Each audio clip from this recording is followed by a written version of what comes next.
to Crime and Court. My name is Heather, and we are restreaming the 1993 Menendez brothers trial. This is California versus Erik and Lyle Menendez. We have finished all the way through the defense's case with the exception of Erik and Lyle's testimony. So we are currently on Lyle's testimony. He's on direct. This is part 3 of his direct testimony. And we'll have one more part after this for direct, and then we'll go into cross. So just letting you know where we're at the moment. Thank you guys so much for being here. Thank you for watching this along with me. This is my first time watching this trial in full. Let me know in the comments how many times you've watched this trial, or if this is your first time watching it and we're all learning this together, or if you're rewatching it and trying to learn from a different perspective. Let me know in the comments. And please hit that like button because it does help the algorithm. So with that being said, let's get started here. We're just going to hop back into Lyle's testimony and away we go. So Jill Lansing, his attorney, is doing the questioning. And here we go. In court. Good morning to you all. And we're ready to resume with the direct examination of the defendant, Lyle Menendez. Ms. Lansing, you may continue. And for the record, Mr. Bird is a little late this morning, had some car trouble, but they'll proceed without him, and he should be arriving shortly. Good morning. Good morning. Mr. Menendez, when we left off the other day, we were talking about the period of time after your family moved to California, which happened in the summer of 1986. Is that correct? Right.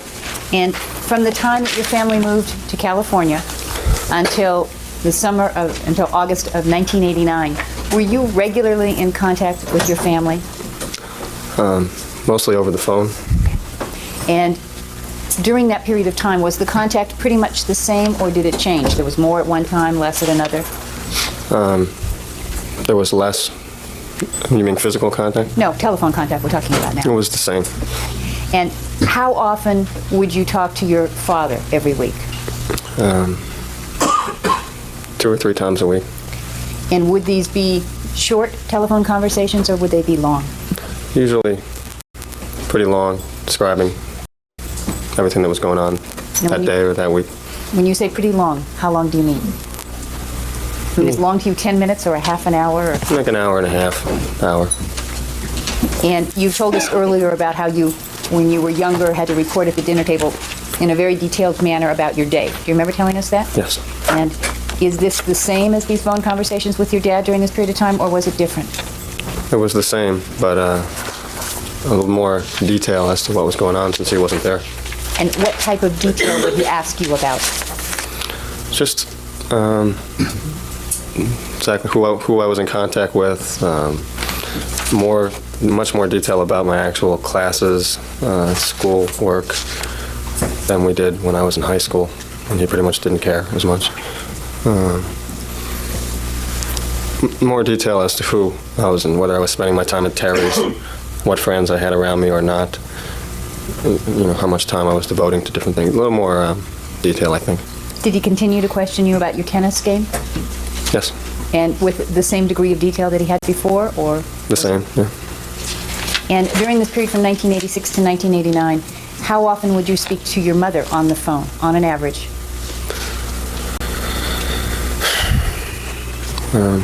Maybe twice a week, not as often. She would call a lot more often, but I wouldn't talk to her. Why not? I would be at my Aunt Terry's most of the days, and she would just call several times a day. Would just call and say? Several times a day she would call. At least it seemed like it was several times a day. And would she ask you what was going on in your life in the same way, or were your conversations different with her? They were much different. Just reporting something my dad wanted me to know. Letting me know when my dad was available to talk. And when you say letting you know when your dad was available to talk, you mean scheduling your talks with your father, that type of thing? Yes. During this period of time, 1986 to 1989, did you speak with your brother regularly on the phone? Yes. And was it the same over this period of time, or did it change? Did you always speak to him with the same degree of frequency from 1986 to 1989? Or? I spoke to him a lot in the fall of '86. I spoke to him less in the spring of '87. Were you gone in the spring of '87? Yeah, I was traveling. I was traveling. Did you still call when you were traveling? Yes. And, upon your return in the summer of '87, then '88 and '89, did you speak to him on the phone when you weren't living in the same place with him? Yes. And during the fall of '86, you said you spoke to him a lot. Is that correct? Right. Was there any particular reason why you were speaking to him more often then? Yes. Why was that? Because my mother was having problems. What kind of problems? Was your brother relating to you the problems your mother was having? Yes. And what was he telling you about what was happening with your mother? State of mind, Your Honor. All right, it's not being received for the truth of what was said, but just to reflect the state of mind of the witness as to information he received. He was telling me that he was constantly,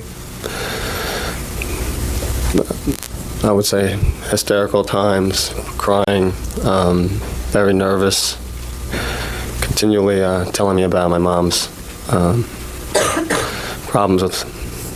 sometimes problems with my dad, mostly just her own rages and problems with alcohol. Times he couldn't talk to her, she was just spaced out.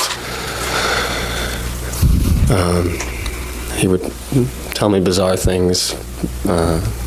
One time when he found blood on her sheets in her bedroom, we talked about that and what that could be. Her going through his things. What do you mean, her going through his things? Just find his bedroom in a way that somebody had gone through it. He just seemed very concerned. I felt extremely bad that I was far away and that I couldn't be there. And Why? Why did you feel badly you were far away and couldn't be there? because it seemed like he needed me, and we had always been emotionally there for each other, and I seemed far away. During this period of time between 1980 That seems difficult. Like he was struggling every time he had a phone call with one of his parents. It was stressful. It wasn't a good call home. And then he's sitting there, away from his family, thinking, probably relieved that he's not enduring that all day, but then feeling probably guilty that Eric's still back there and dealing with them. So that's got to be rough on Lyle, thinking, like how's he supposed to concentrate on schoolwork and all that and his sports and athletics and all that when he's got his parents constantly calling him and stressing him out. I don't know. It's weird. Parents can be weird. 86 and 1989, did you fly back to Los Angeles to see your family often? I did. How often? In the fall, I flew back several times. Can't really say how many times. And it just changed. I mean, I was there quite a bit in the spring because I was in and out traveling. Was not there as frequently in the summer of '87. And then once I started school, I used to fly back very often. And would your father fly into New Jersey periodically while you were living there? He would fly in as often as I would fly out there. He would just be at my Aunt Terry's suddenly. He had lots of business in New York and different areas, so he was there. I expected him anytime, continually. And did your mother accompany him sometimes? Sometimes. During the periods of time when you were in the presence of your mother and father rather than talking to them on the phone, I think you described that there was a change in their relationship. Is that correct? Yes. And what changes did you observe? During the period from 1986 to 1989, did you observe a pattern of change, if I can go back, Your Honor, let me start again. During the period of 1986 to 1989, did your parents' relationship appear to be very different than it was before that time? Yes. And what were the changes that you saw in their relationship? Pretty dramatic change. She was, what I said before, with basically them seeming more like a couple, at times holding hands, and him being very polite to her. But the bigger change was just my dad being very, how to describe? She seemed very out of control, and as she had throughout my life. But here it was much more open, and she was very sarcastic, and she would attack him verbally, and he would just take it, and I could tell that he was tense. I wouldn't say that they were a happy couple. He seemed very tense, and he just continually took it and tried to placate her, and just... What did you think about that? Did you think he had become just some henpecked husband? That he was tolerating this, or he didn't care that she was yelling at him? Or did you understand what was going on? I felt it was because of Louise, and because of his... he had just chosen he needed to keep the marriage together. And that's what I felt. He was going to do whatever it took to keep the marriage together, and my mother seemed to know that. And she basically... Who here thinks that she threatened Jose with something in order for him to be nice? Raise your hand. Me? could do what she wanted. When you were younger, you testified before that there were things that your mother did to you and your brother that you felt wouldn't have happened when your father was around, when you were younger. Right. Is that correct? Mm-hmm. So did you believe your father could set some limits on your mother's behavior when you were younger? Yes. Did you believe that he could set limits on your mother's behavior from this period from 1986 to 1989? No. State of mind again, Your Honor. All right, it'll be received only for the witness's state of mind and for no other purpose. And how did that make you feel with regard to your mother and what she could do? It was frightening because I really did rely on my dad to keep her in check to some degree. She just, I mean, seeing her attack him was in public was something unbelievable, and she was extremely unhappy, suicidal, and I was incredibly concerned. I was concerned for my brother, who was actually in the house. And did you ever hear her threaten to kill herself? yes, And when was that? Was it just once, or were there more than one occasion? she was threatening suicide for a long period of time, pretty much all the way through those years. And she would threaten to take everybody with her. How did she threaten to take everybody with her? What would she say? She would threaten to poison herself and everybody, meaning my dad and Erik and myself. When? She needed some help. Like, seriously, she needed some mental help. Why they didn't get her any, I don't know, or maybe they tried, and well, she did have a therapist, but I'm saying, like, serious, like, in-house treatment for, you got to check her in for a while to get some diagnosis, to get the proper diagnosis and proper medication and things like that, because she is a danger to others. So I don't know why they let her continually behave the way she was behaving. But you know what? It was so common in that household that it was just like, okay, just another thing we're dealing with, I guess. I mean, really, that's up to Jose to have had, admitted her or something, or her family. But I don't think anybody besides the immediate family knew the extent of what was going on in the house. but she didn't have family members that she spoke with frequently. I think uh,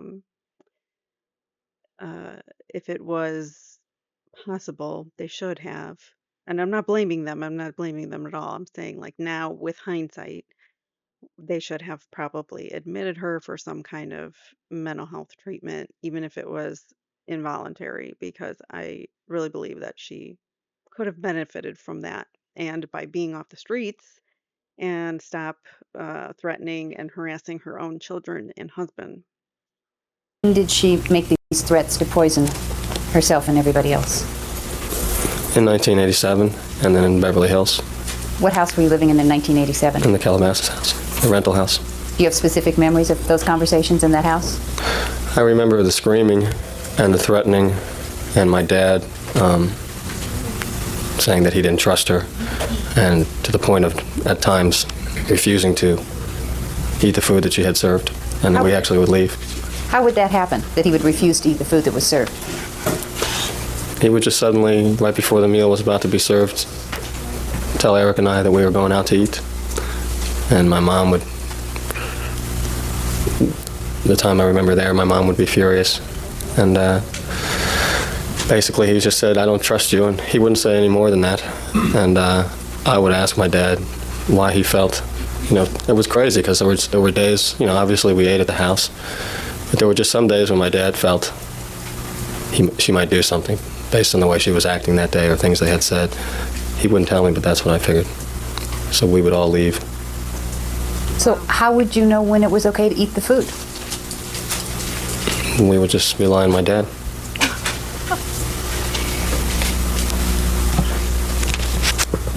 You said that So just whatever Jose felt like doing that night, whether he felt like eating the food or not, even though she did threaten to poison the whole family.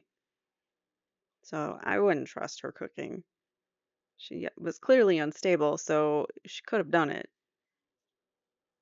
you didn't feel that your dad now could set the limits for your mother or control her behavior like she had before. Did that have any effect on how she behaved toward you? Did it change? Did how she behaved toward you change? Yes. In what way? In the way that she was much more threatening with, it was usually connected to killing herself also, but she was just, she had a much more bigger role in my life, really, than my dad did even. How about feelings that she had toward you? Did she express them differently during this period of time? I wouldn't say that they were different. She expressed the same hatred, feeling of me being the major problem in her life, but it was more frequent, and it would happen in front of my dad. And Had she ever expressed in front of your dad the fact that she hated you or you had ruined her life? Had she ever said those things in front of your dad before? No, And was she saying them during this period of time? frequently. And what would he do? He would do nothing. When she's saying these things to you, that she hates you and that you've ruined her life, how did you feel?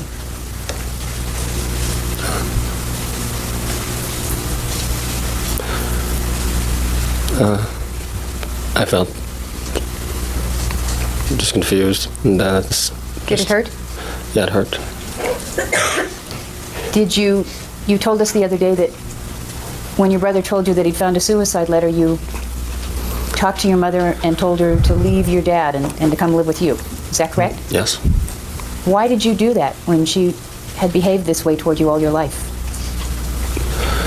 Because I wanted her to know that I felt like all the things she had done to me and just our bad relationship, I thought she was suicidal, and I wanted to help her, and I wanted her to know that it wasn't that I loved my dad more, that I loved her and my brother loved her, and if she seemed like she wanted to stay in Princeton, that seemed to make her happy, and that we would, in a divorce, side with her and stay in Princeton. He is so sweet. I said this a couple times in the last stream, part two. Like, it's amazing having grown up with such horrible parents, having grown up with that, environment, he still has empathy for even the person and love. He still feels love and empathy towards his mother, one of the people who has hurt him tremendously, the one that has probably made it hard so he can't trust other people. But yet, here he is defending his mother, saying, "We would support you, we love you," and get away from him. But mm, but these guys are portrayed as monsters, which we'll talk about that too when it comes out. The Monster Netflix show, which is supposed to portray, I don't know. I'm nervous about that. If you guys know what I'm talking about. So the guy who does the American Horror Stories, Ryan Murphy, he's really kind of like macabre and grotesque with some of his things. He did the Dahmer one, the Dahmer Netflix series with Evan Peters, who is actually from American Horror Story shows. So, and he played Dahmer. He was really good. But so now Monster season 2 is coming out, and it's about Erik and Lyle Menendez and the Menendez family growing up in that household. So it's going to be really interesting to see. I will definitely be watching it, if not just for entertainment purposes and just to see how the situation, how the topics are handled, because he can be really out there with some of his stuff. But I believe he's gay, or he has a very gay forward, gay, lesbian, trans, with LGBTQ, all those letters. He's very pro those types of lifestyles. So he does put that a lot in his shows, and so I'm kind of concerned because he like over sexualizes it sometimes, and I'm just not. I'm afraid. We're all afraid of how it's going to turn out, but I'm hoping that he does a really good job and portrays it.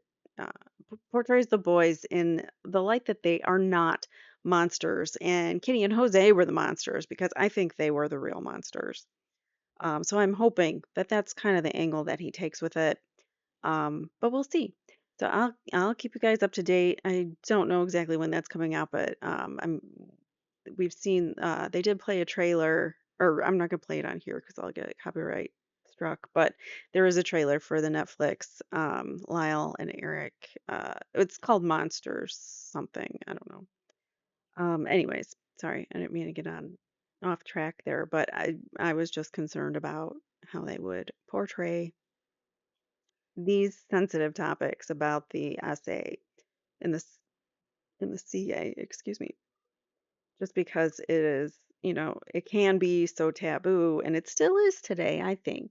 I still think that people don't want to hear about this stuff, but we need to get better at talking about it. That's what we're doing here. So, all right, let's continue. And that, because that seemed to be what was causing her to want to kill herself, was the divorce, and I wanted her to know that her family would be with her. Did you write her a letter in July of 1987 when you were in Madrid? Yeah. Your Honor, I'd like to mark this as next in order. 245, I believe. The letter, the envelope, and its contents. May I approach you?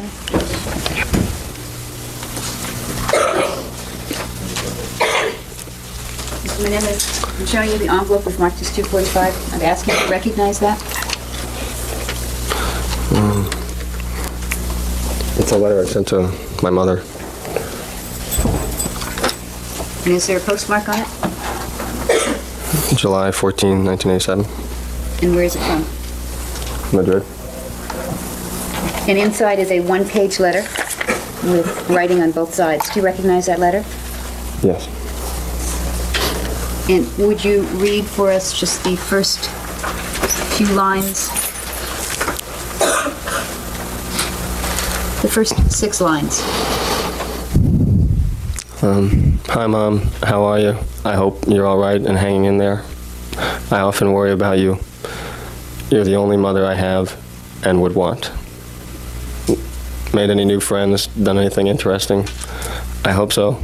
I'm all right over here. Cole and I traveled. And then it goes on and you talk about your trip. Is that correct? Right. Thanks.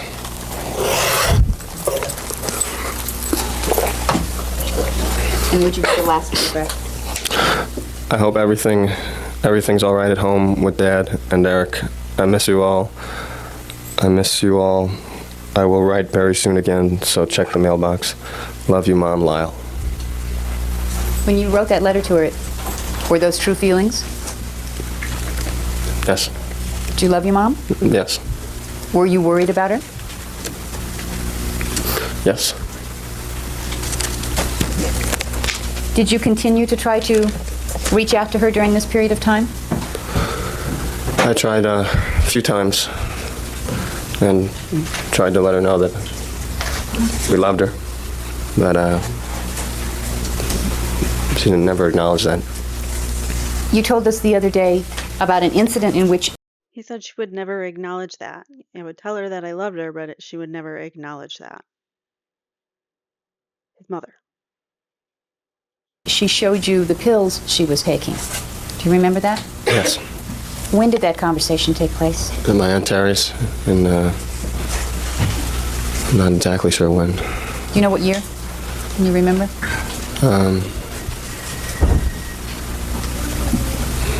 1989, I believe. But sometime after they moved to California and you were still living back in New Jersey, is that correct? Right. And when she told you that she was taking these 13 pills a day, why did she say she was taking them? She said she was taking them because she needed them to get through the day. What did you think that meant? That she was having trouble controlling herself and in a lot of pain, and that these pills were helping. And did she tell you why she was in so much pain? She said that it was my fault because I was stressing my dad out. Did that make you feel good or bad? It made me feel very bad and sorry and wanting to understand her. It was a very strange conversation. And you knew about Louise at that time, didn't you? Yes. Did you ever say to her, Mom, you know you're upset about Louise, it's not my fault? Louise, in case you're lost, who Louise is, that is the girlfriend or mistress of Jose's. And Kitty found out, she followed her to New York and took a bunch of pictures of Louise. So everybody knew that Kitty knew about Louise and had followed her to her home in New York and took a bunch of pictures. My fault? No. Why not? Because it was an unusual conversation. Just Unusual in what way? first time she ever acknowledged that she had a problem to me, and I had known, the severe problems for my whole life, and it's the first time she came to me and showed me, an example of how bad it was, and but she couldn't acknowledge what the problem was. During this period of time from 1986 to 1989, did it seem like your parents knew a lot about your life? And I think they knew almost everything about what was going on in my life.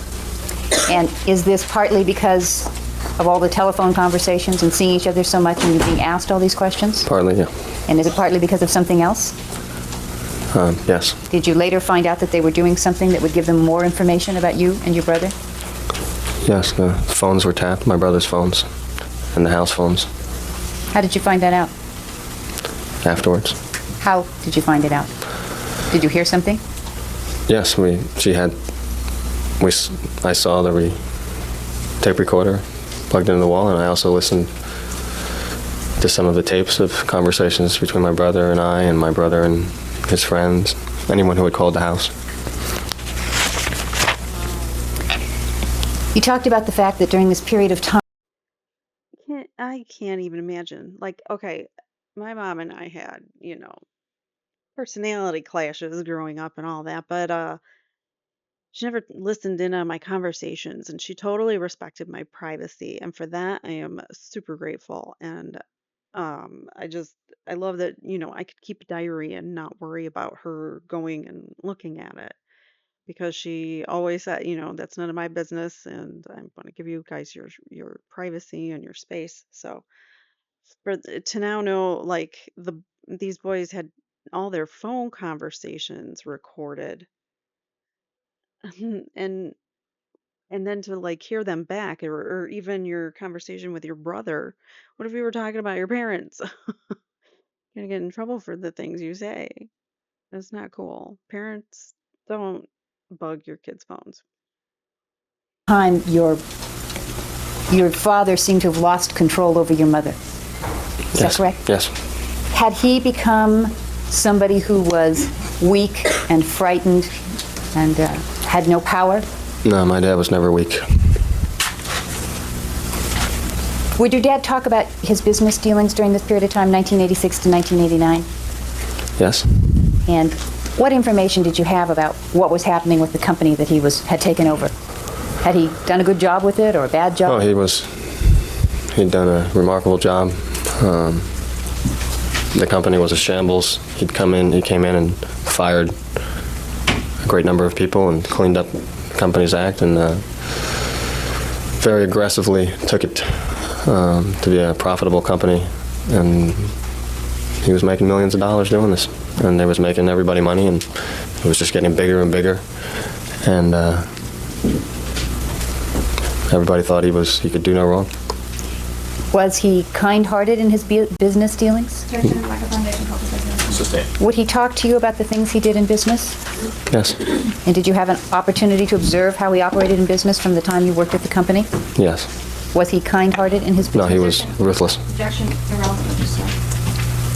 Objection sustained. Again, stricken. Would he talk to you about squeezing out smaller businessmen? Yes. Did he talk to you about doing business with people that other people were frightened of? Objection, leaving. Sustained. Did he talk to you about the people he did business with? Yes. And what kind of people was he doing business with? Well, he did business with some people that other executives were, according to him, too afraid to do business with, and his connections allowed him to do business with, like Morris Levy, who was a guy that owned a chain of video stores in Boston area, and my understanding was he was a gangster. So my dad flew out to meet him at the hotel because he was ordered by the court, because he was going to prison, to get rid of his assets, this guy, and nobody had enough courage to go out and meet with him and discuss a deal. My dad flew out personally. Did your dad seem to be pretty brave in terms of the people that he did business with? Objection, leaving. How did your dad seem with regard to the people he did business with? He seemed fearless. He talked about doing business with Barry Gordy, other, he had conversations about Noel Bloom, and he basically had confrontations with these people in which he felt that they were afraid of him, and he was not afraid of them. And these are the stories he would tell you? Yes. Now, in terms of the company, you said that it had been a shambles and then he took it over and it was doing extremely well. Is that correct? Yes. Did he talk to you about whether he was taking compensation in money or stock, or how he was doing that? He was getting a salary, but he chose to take most of his compensation, almost all of it really, in stock, the bulk of it, and would continue to do so. And while he was in charge of the business, had the stock gone up in value considerably? Yeah, it went from being essentially not worth anything to, it was in the 20s or something. He constantly monitored it. And during the time that you were working at the company or hearing him talk about it, who seemed to be the one responsible for the increase in value in the stock? My dad was responsible for everything. Everybody worked hard, but it was essentially just like a little, it was a company that he used to purchase other companies, to make deals, platform for his deal making. And was he going to continue to work there for a period of time? he was going to work there a couple more years, because And what was the the expectation with regard to what was going to happen in the next couple of years in terms of money? Sustain. Did he talk to you about where the company was going and why he was going to work a couple more years? Yes. And why was he going to work a couple more years? Well, he was really tired of working with the company and in business, but the money just kept getting bigger and bigger, and especially the next contract was going to be real big money, he kept saying, and he just felt like he had to go another couple years until he could get the kind of money he needed so he could do what he really wanted, which was to go into politics and move out of the state. Okay, did he talk to you about going into politics? Yes. And where was he going to move? You said he was going to move out of state. Where was he going to move? Florida. And was this just some sort of general dream, someday I'd like to go in politics, or did he seem to have a very specific plan? No, it was very specific. He even had the place that he wanted to buy in mind. The place he wanted to buy for what? To live in or to work in? Or To live. what kind of place did he want to buy? There was a little peninsula that had like 7 other houses on the compound, and one for my brother eventually when he got married and so on, and one for me, my grandmother, both my Aunt Terry, and my Aunt Terry's family, Terry and Carlos, himself, and I'm not sure who else he was going to have live there, but he was going to have everybody on the compound, and he was going to base himself out of there. Now, had he gone looking for real estate? I mean, had he actually found something like Yeah, this is what he found, and he discussed it, with my grandmother, Terry and Carlos, and that's what he wanted to do. And so he was going to buy this compound, and when you got married, you were going to live next door. Right. And your brother was going to live in the house down the street, or whatever. That's what I guessed, yeah. How did you feel about that?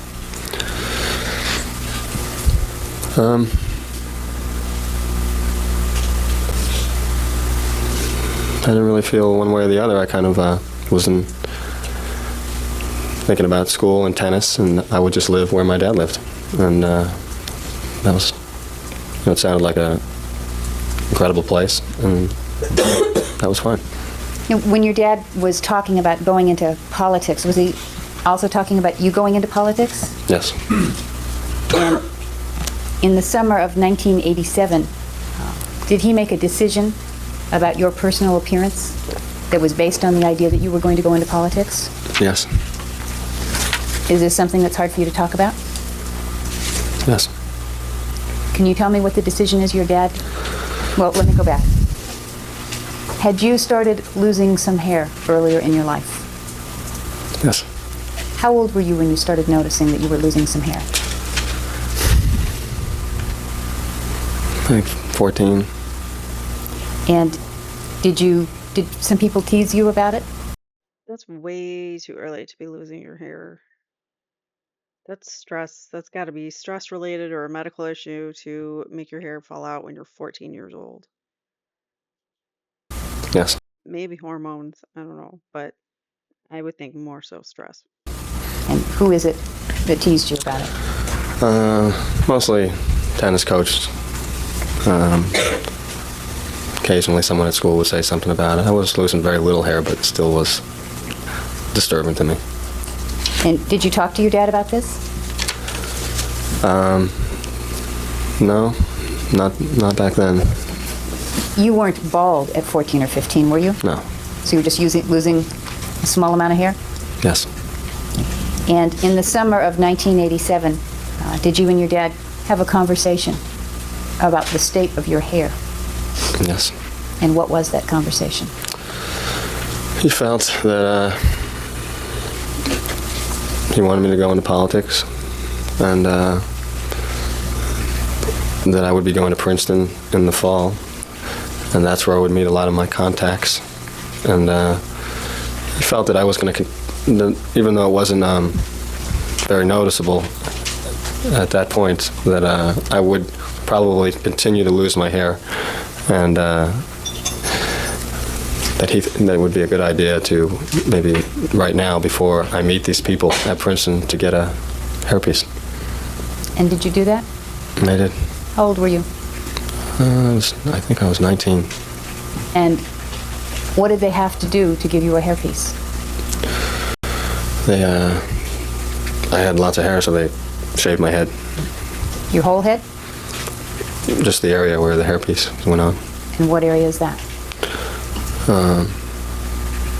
Essentially just around the crown area and all the way back. And did you get a hairpiece then? Yes. And are you wearing it today? Yes. How did you feel about getting a hairpiece at 19? I was very worried.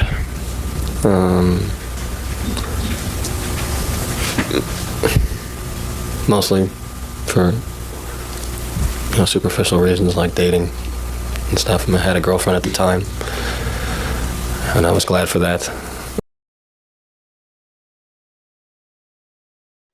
I was muted.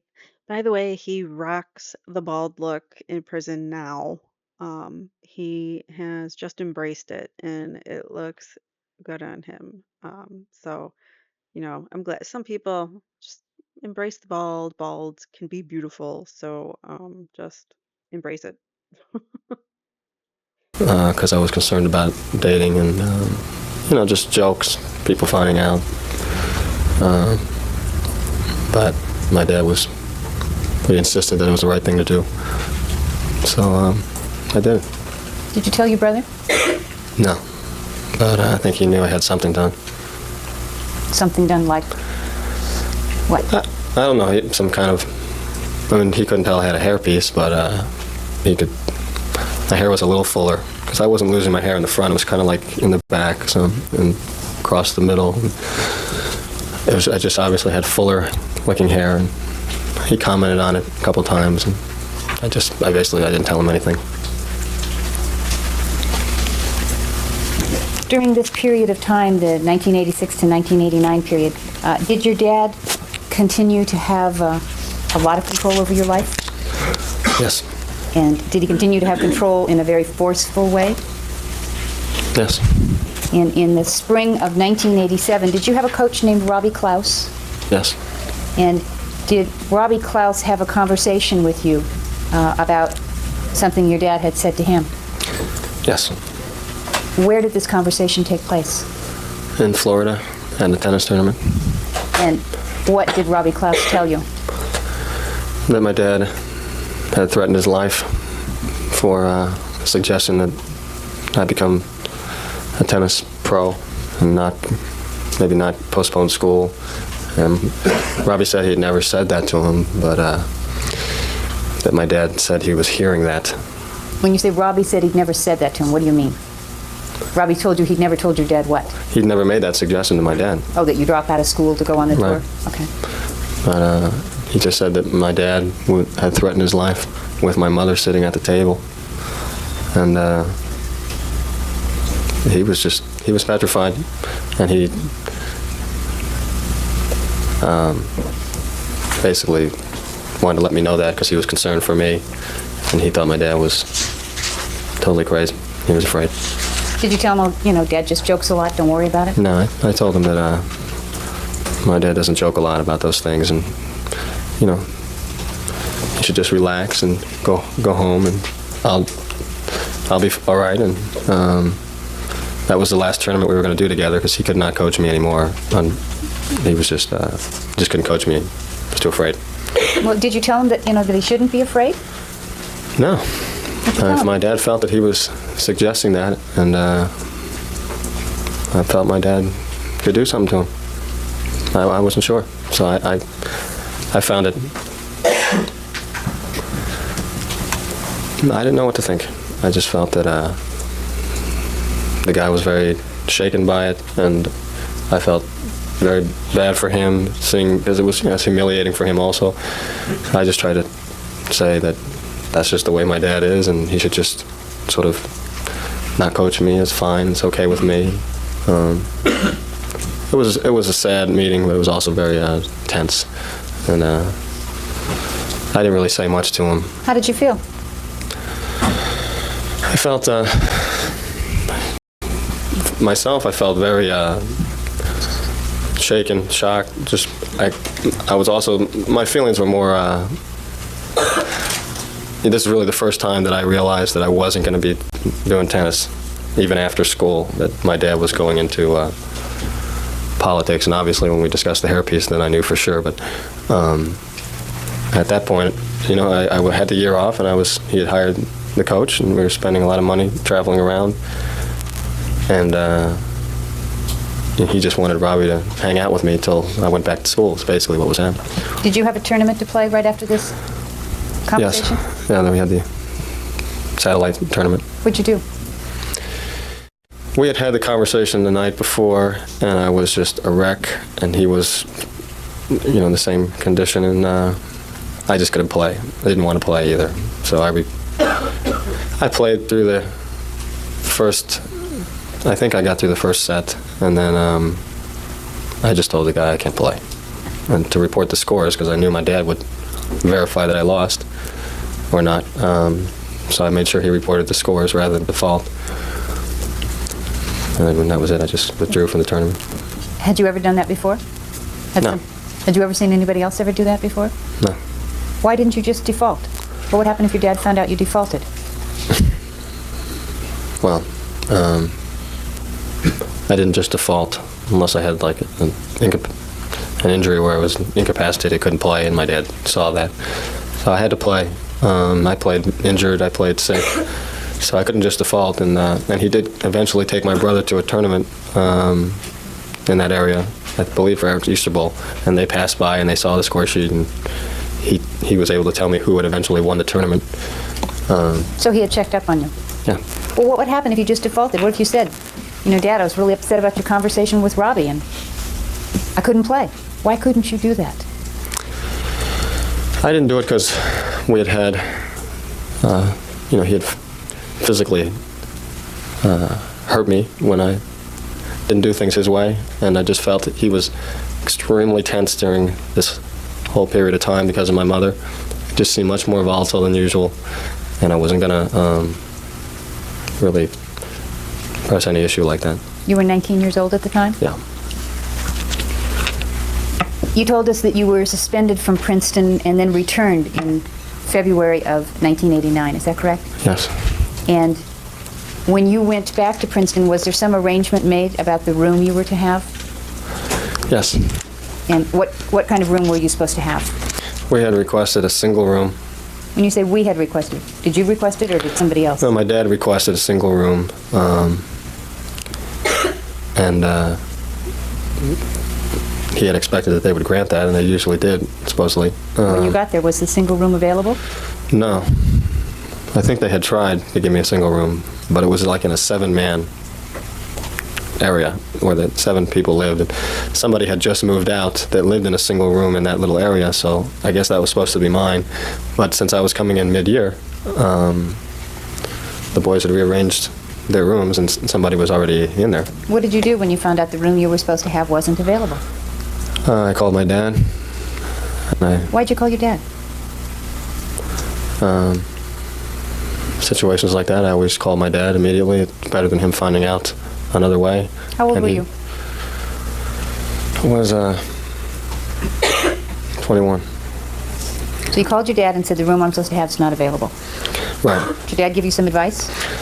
Yeah, he said, I explained him the situation, and he said that obviously was supposed to be my room, and the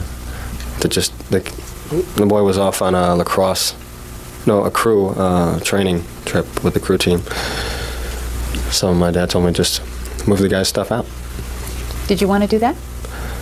I told him I think we should wait till the kid came back, and maybe I could work it out or something, because if I just move the guy's stuff out, I'm not going to get along in that room. But my dad was pretty upset that they had put me in a 7-man room to begin with. He told me just move the guy's stuff out and call me when you're done. Why didn't you say that? I don't want to do that. They're all going to hate me if I do that. I don't want to do it. I told him that it wasn't a good idea. I didn't think, but I couldn't just. I just never said no. So did you move the stuff out? I moved the stuff out, and the other kids had the reaction I thought they would have. They were very upset and wouldn't talk to me. And when the guy came back, he moved my stuff out and put his stuff back in, and moved my stuff into the hall. I don't want to have a problem with him, so I just stayed in the hall. And I actually slept in the hall, had a bed there, and I just lived in the hallway between the rooms, the 7-man rooms. For how long? I'm not exactly sure how long, almost 2 weeks. I think it was about 2 weeks. And did something happen then? My dad found out. I don't know how, but he found out. And Found out that you were in the hall? yes, Okay. and he was furious that I was in the hall, and basically didn't want to talk about it. Told me to go down, talk to the head of the college, and demand a new room. Did you want to do that? I wasn't happy in the hall, but I didn't. I had already checked into it, sort of, and asked if they had any available rooms, explained to them my situation at the housing place, and they said there was nothing they could do, that I was supposed to be in there, and I just have to get along. So I thought the best thing to do was just to stay in the hall until we came to an arrangement, because eventually I would get along better with everybody and we could figure something out. My dad didn't want me to go to the housing people. He told me to talk to the head of the college, and you tell him that you need a room. And so I went and I requested time with him, and I asked him. And they found me a room far away from where I originally was supposed to be in the college I was in. But it was a room that I guess somebody had moved out of or didn't show up or something like that. Was that okay with you to be in that room? Yes. And I moved all my things in there. And I called my dad and told him that it was great. I found a room. And he, I thought that was fine. It was good. And then eventually, at some point, within a day or so, found out where the room was. Your dad found out, you mean? Yeah. Okay. And was really upset again that I had allowed myself to be moved out of the area where I was supposed to live, and said that I obviously couldn't handle the situation. He was going to call himself. That made me real nervous. I wasn't sure who he was going to call or what he was going to say, but like the next day, I was called in to talk to the head of the college. And what kind of mood was the head of the college in? He said that my dad was an asshole, and that nobody had ever talked to him like that before, and that he had a new room for me. And he was very hostile to me. How did you feel? I felt like the semester was not starting out very well, and really wasn't surprising to me that the guy was in that mood. That's why I was nervous to begin with when he called. I just tried to tell the guy that, you know, I didn't have anything to do with it. My dad, I liked the other room, and he said that I was just a chip off the old block, and I was spoiled, and I just wanted a new room. So I had my old man call and curse him out. Had you had your father call him? No. Did you want your father to call him? No. Did you want to stay in that other room that you'd been given? I wanted to stay in the other room because just so I could get on with the semester, and it was a good room. And so Dad was able to get me a double-sized room right next to where I was supposed to be. So you were back around all of the people that you'd been around with in the beginning when you'd had the trouble by moving the guy's stuff out? Yes. Were they friendly to you? They were not friendly to me.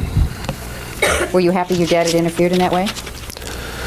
No, I was just complaining to my Aunt Terry that my whole situation at school was so bad that I just would prefer to live with her. And Did you tell your dad you'd made the situation worse? no. I told him the room was great, you know, and I was settled and there was no more problems, and he didn't have to call anymore. Why didn't you tell him you made things worse? He just didn't tell my dad he was doing the wrong thing. My dad was a brutal guy. He did what he wanted. He was a very, even little problems like this, he had very severe solutions, and they almost always worked. And if once a problem got to his attention, he handled it in his way. And there wasn't any, you should have done it this way, or I didn't appreciate that, or he'd just tell you to. I mean, I never even said that, so I don't know what he would say, but that would have been weak, and I wouldn't have done that. It would have been weak if you said, you're hurting other people's feelings, you're making other people not like me. That would have been something you couldn't commit to? Yes, because I was not supposed to be concerned with what other people thought about me. I was supposed to focus on my goals. And he didn't really think that the kids at that school mattered anyway. It was really just the kids' fathers, because my dad was going to take me far beyond whatever these kids could achieve. But he felt that a great number of the kids were there because their dads were powerful, wealthy, connected, and that's where the help was going to come from, the contacts. So, get along with the kids insofar as you can. The fathers will help you out then. And that's why I was at that school. Basically, use people for what they can get you, what they can give you. That's what a total narcissist would do or teach their kids to do. For the context? Yeah. You met Donovan Goodreau in February of '89, is that correct? Yes. Did you two become very close friends? He was my closest friend ever. How much time did you spend with him? Did you see him every day? I saw him. We basically spent all day together and all night, since he stayed in my dorm room. And had he had an apartment when you first met him? yes. And did something happen with his living situation? Yes. And did you then let him stay in what you said was a two-man room? He stayed there, or when I stayed at Aunt Terry's, which was more often than not, he stayed with me there. And you said you spent all day with him. Was he a Yes. student at Princeton? No. Did he claim to be a student at Princeton? He said that he was supposed to go in the fall and that he had taken time off. He said that he had transferred from junior college, and it was a complicated story, but he had transferred from junior college and they wanted him to wait till the fall. No, he wanted to wait till the fall so he could get to know the area, and since he had driven across the country in his truck. And so he was working in restaurants there, and he wanted to sort of stay on campus a lot and meet the kids, and that way he could start in the fall. And he was older than the rest of the kids as I was, so we had that bond, and we became very close. Did you want him to be a close part of your life? Yes, I thought this could be a friend I could have for my life. And if you were going to have someone who was going to be a friend for your life, would he have to meet someone's approval? Yes, Whose approval would he have to meet? he'd have to meet Dad's approval. And from the time you first met him, did you begin working with him to help him be a person who could meet your dad's approval? Yes, I tried to. My dad had always said that I couldn't really have close friends. It wouldn't work out for lots of reasons, one of them being that they weren't trained in the same way that I was. They weren't brought up in the same way. And so I knew a lot of the things that my dad respected. And so I basically, I really wanted him to, I wanted him to be a part of my life. And in order for that to happen, he had to be accepted in the world I had with my dad. And so I went ahead and, I helped him memorize all the phrases my dad had me memorize. When you say all the phrases, are these phrases out of a particular book? Yes, the ones I repeated the other day, and a lot more. That. What book are we talking about? The Greatest Salesman in the World. By? Mandino. And so this was the book that your dad had used with you? Yes. To train you? Yes. Or one of the books? Yes. And so did you begin training Donovan? Yes. How did you train him? We just went over and over and over the passages. I give him an understanding of why my dad had me read them, what they meant to him. He spent his time when I was in class, if he didn't go to class with me, memorizing them. And, he was very willing and excited about it. And we had lots of long talks about my dad and what he would admire and what he would not. I helped him, I gave him a good idea of the way my dad spoke and not to be rambling on in his presence. And Could you imagine becoming friends with someone and they tell you, well, I really like you and all, but in order for this friendship to work, you're going to have to meet my father. And oh, yeah, he has a bunch of rules that you have to abide by. And if you do any of these things, he's going to hate you. Could you imagine studying the other person's parent just so you can make a good impression? That would be so weird. He went along with it, but yeah, 'cause he wanted to be Eric's or Lyle's friend apparently, but I don't know. Then he turned on him and became a prosecutor, a witness for the state. So I don't know.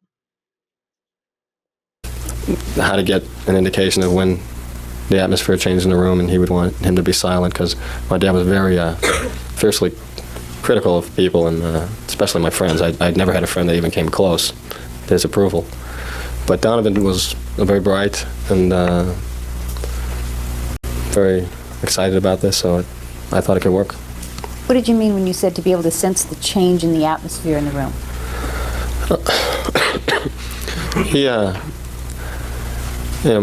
from the way that my dad looked at me, I could tell if he wanted me to stop talking, if he wanted me to express myself better, if he was kind of disgusted, or if he was pleased with what I was saying to other people.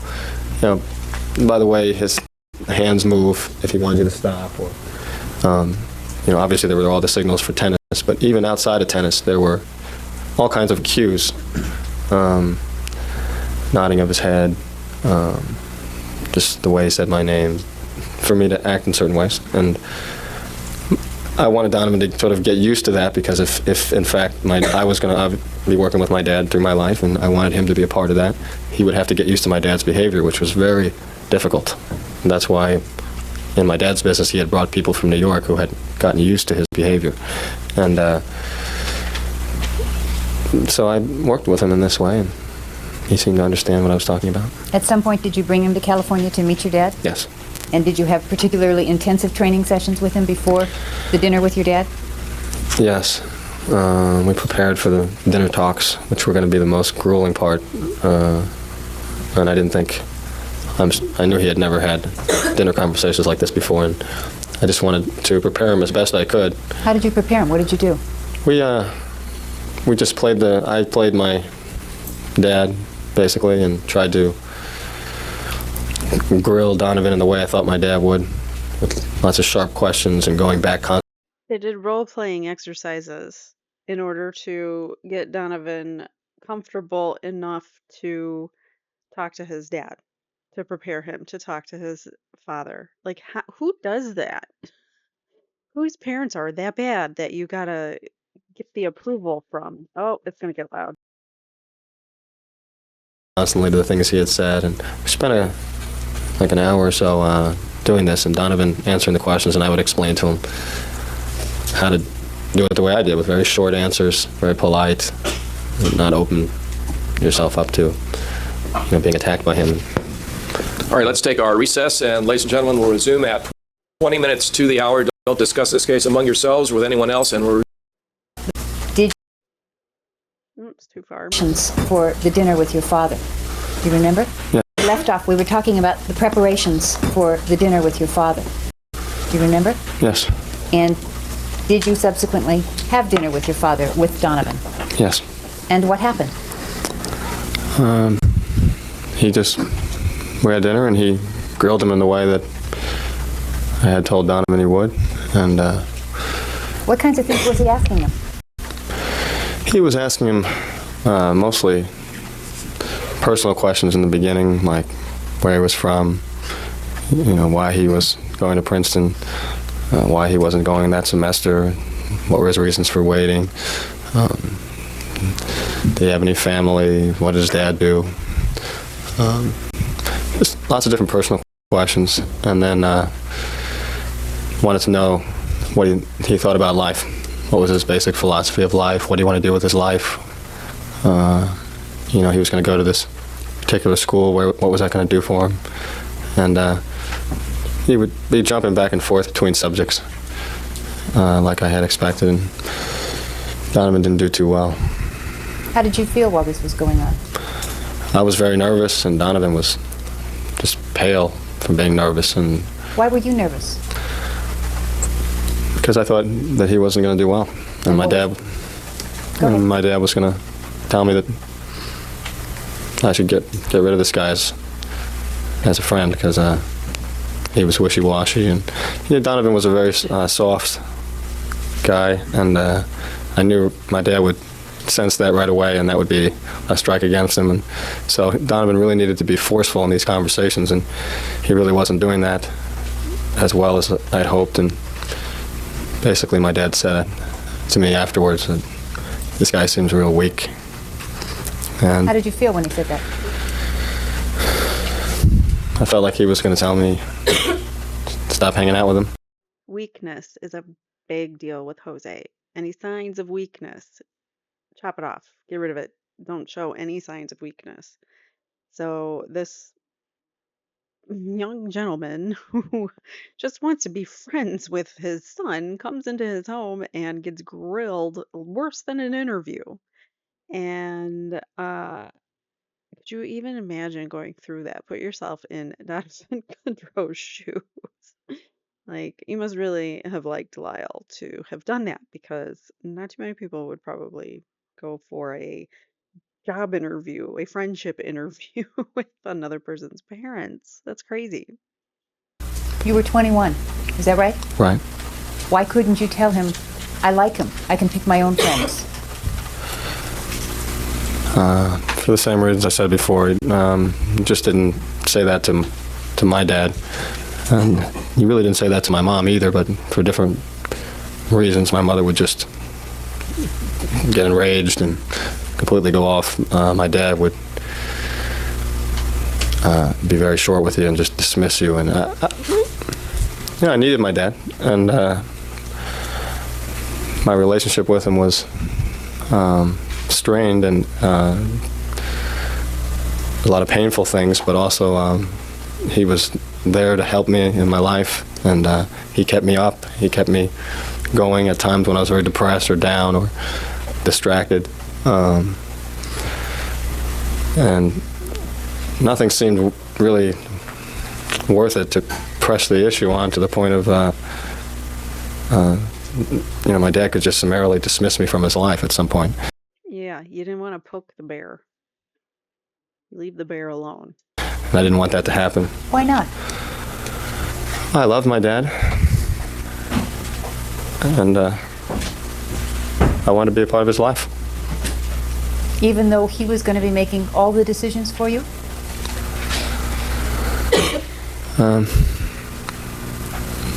I figured there would come a time when I would make a lot more decisions. Was he going to pick where you lived?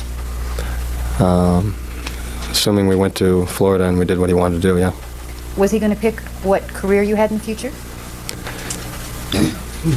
It was going to be political. It might be business oriented also. But he was going to pick it. Right. Was he going to pick who you married? He might. He would. Was it okay with you that he make those decisions for you? That's just the way it was. I mean, it's hard to explain, but in my, He didn't know there was another way. So he was just like, okay, well, this is what life is. You have all your decisions made for you by your parents. He didn't know there was a way where he could make his own decisions and make his own path, but his parents never let them do that. there was my mom and my dad, and my mom had so much control, especially in the later years, through just her own ability to inflict, just attack people, or, she had her threats, she had her whole, that's how she controlled the things around her, was basically scaring people because of her behavior. And my dad just, it was like, he controlled everything around him in his whole life. And very rarely did I see him disturbed or anything. He just seemed like he was always in control, and he was incredibly successful. And I wanted to be a part of his life. And from early on, he was always there. And I just, neither me nor any of my friends. When he talks about his dad, it's not bad stuff. Usually when you think about like, yeah, this person who maltreated me my whole life, you would think that they would have some really horrible things to say about that person, and he probably does. I'm sure he does. But for the most part, like his rhetoric about his father is pretty positive, and he looks up to his dad. He respects his father. He fears his father. Like fear was a big thing in with Jose, making people afraid of him, right? So that also helped control them. So having all of that, like it's a whole mix of emotions that one would have, but you still love that parent and you still take them for the positive things that they did to you or did for you, in your life rather than the negative things that they did. could imagine a time when I would just be, my dad wouldn't be there. Did you think you could make it on your own? I really didn't. Why not? Just from working with my dad at the business and failing so miserably, and really in tennis not ever reaching the levels that we had set for me. In school, I felt completely inadequate. I was not anywhere near as smart as the kids at Princeton, and I could not do their work. I just really felt like I was way, way below what my dad could do. He did things. I want to bring this back to your parents did your homework for you your whole life. So you don't know how to do the Princeton homework because you've never had to do homework before. Like you don't know what this is. So, yeah, I would like to argue that it's his parents' fault that he couldn't keep up at school. Things sort of by magic, and I struggled at the slightest thing, and he saw that, and we would talk about that and the different flaws and weaknesses and work on them. But I never really got to a point where I felt comfortable saying, "Hey, Dad, let me do this." Did you spend a lot of time talking with your dad about your flaws and weaknesses? We talked about them, yeah, very regularly. How much time did you spend talking about your strengths? We didn't really talk about strengths, except in tennis. I had some strengths, and we would try to pattern my game around that. But in life, I was pretty much weak and oversensitive, in his opinion, over, just the whole thing with my girlfriends. And, like with Christy, I was going to keep the baby and marry her. And these things were just stunning to him, that I could be so stupid as to throw my life away on things like that could be corrected. So, I continually had these problems, and we talked about them regularly. I sort of agreed that I was going to have a hard time in the future, because I was never going to be able to control the business meetings anywhere near the way he did. I don't think I could inspire people the way he could, and control them and get them to focus on what he wanted. He was something brilliant. And were you something brilliant? No, I wanted to think that, and there were times when he told me that I was. So there were times he told you were brilliant? Mm-hmm. Very often?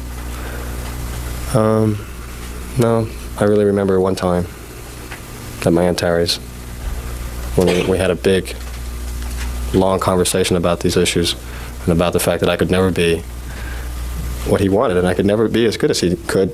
Even if somehow I managed to get all these qualities and do what he did, I still wouldn't have started from the same place. I would have started at a school like Princeton, not an immigrant with nothing. And so I talked to him about coping with that. And this talk at your Aunt Terry's, when was this? This was in spring of '89, around Easter. And were some decisions made about your future at that time, in terms of what the Yes. expectations were? Yeah, we made a lot of decisions in that conversation in the basement. How long did that last, that conversation? A few hours, like 3 hours. This is spring of '89, so you're 21. Right. And you said some decisions were made? Yes. Is this about your future? Yes. And who made these decisions? My dad made them after discussions with me as to what he felt I could handle. I wanted to transfer out of the school. Out of Princeton? Yes. Into what school? University of Pennsylvania. Why did you want to transfer? Or even UCLA, some school that had business courses. I felt I was really floundering at Princeton to some degree, at least with the grade level that my dad wanted me to get. I couldn't get that. And also I felt, like I had said, that I really was inadequate to do what my dad was doing, and it was making me nervous that I was sort of getting older, and a time would come when he would really press me to take on responsibilities, and I didn't know how I was going to learn these things. And I figured, Princeton has no business courses whatsoever. It's not a trade school in that way, and this University of Pennsylvania or UCLA had the courses, small business courses, corporate courses, things that I could get a grasp of, learn something. So I talked to my dad about that it might be a good idea for me to switch. I was feeling very insecure about myself in. Basically came to an arrangement. I had always thought I was going to graduate school, and he had decided that I wasn't going to go to graduate school anymore, so I didn't need to get the same grades. That all I had to do was pass and get the degree and meet people and get the contacts. And that was all he wanted out of me for the school. And I could concentrate on my tennis there if I wanted. And so we basically made that deal, and then he in turn would guide me, take care of the business end. And he obviously had money, and he said he was going to have a great deal more money in the future, and he'd be able to finance any business I wanted after I graduated if we wanted to start me out in business before I go into politics. And he hadn't quite worked it out, but basically told me not to worry about it at school, just pass. Well, did you feel when you got out of school you were going to be capable of doing these things on your own, or I didn't, but were you going to be dependent on him? I would be dependent on him to a great extent. He kept telling me that business was easy and that it was simple and you just had to go about it a certain way, and that he would teach me later on that I shouldn't be concerned with it now. And so I accepted that. And what business was Jose doing besides taking boys from the boy bands like Menudo and essaying them? What does he know about business? Is that part of the business that he's going to teach his son? That's so easy. Let's go back. We were talking about your relationship with Donovan. After you had the visit with your parents and the talk with your dad, did you and Donovan return to New Jersey? Yes. And did you continue to be close with him? Yes. And did you continue the same types of talks that you were talking about earlier in terms of philosophy and memorizing things? Yes. And at some point in time, did you have a dinner with him that you heard Donovan describe here, a dinner in a Chinese restaurant? Yes. And was there some conversation at that dinner about being close and having no secrets? Yes. And did Donovan tell you something in that conversation? Yes. What did He Donovan was, tell you? Nothing offered for the truth of what was said. No, it's nothing to do with truth of the matter. And it goes to state of mind. And it goes to a prior consistent statement. Right, as to what Mr. Goodreau said, it's not being received for the truth of what was said, just to be part of a conversation that occurred and the state of mind of the witness. What did Mr. Goodreau tell you? He told me it was a very... I could tell that something was coming, and he, after some amount of him crying and having a hard time getting out, he told me that he had been molested by his uncle, or I believe it was his uncle, another adult, and he told me a little about that and was crying, and of course this... How did you feel? I felt very bad for him. Why? Because I knew how it felt. And did you say something to him? I told him... Did you want to help him? I couldn't help him. I just wanted to comfort him and let him know that he felt that made him lesser and weak, and I wanted to let him know that the same thing had happened. I told him, basically, I don't remember exactly what I told him, but I had let him know that the same thing happened to myself and my brother, and that it was okay. How did you react when you saw him crying and upset? I started to... I don't know if I started crying or almost, but I felt like I couldn't talk. And I had to go to the bathroom. Came back, and I think he felt better. Why did you feel the need to comfort him? Because he was in tremendous pain. I got the impression he hadn't told anybody this before in his life. I was amazed that he had told me. What was the importance of telling him that it had happened to you? Why did you think that was going to help him? Because I didn't want him to think that it made him... He was saying it in a way like he couldn't be like me or something like that, and I wanted him to know that it was okay, and that didn't have any, and the same thing had happened to me, and that and to my brother, and that didn't make him anything strange.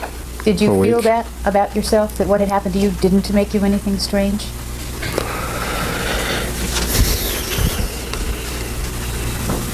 Well, I really hadn't thought about it in a long time. And it was somewhat of a good... I felt in some comfort myself that if something had happened to him, although not really the same thing, but... Why? Why was that comforting that it had happened to him?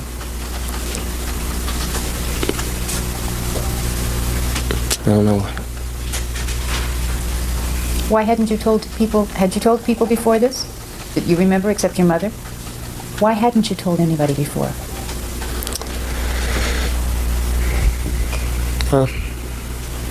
Partly fear of my dad, for sure, would be one reason I never would.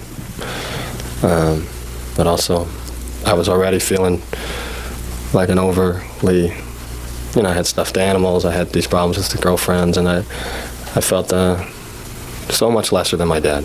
And lots of shameful feelings, embarrassment with, even back when the bedwetting was happening, I constantly, it was just one thing after another. And I wanted to put this out of my mind. And my dad never brought it up. I sure hope these two are getting therapy in prison.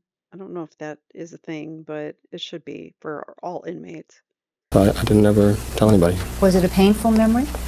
Or a memory that didn't matter? It was obviously very painful, but I really didn't allow myself to think about it until, this is my best friend mentioned, talked about this, and he was crying, and I could barely talk, but I felt I couldn't not tell him. I just told him.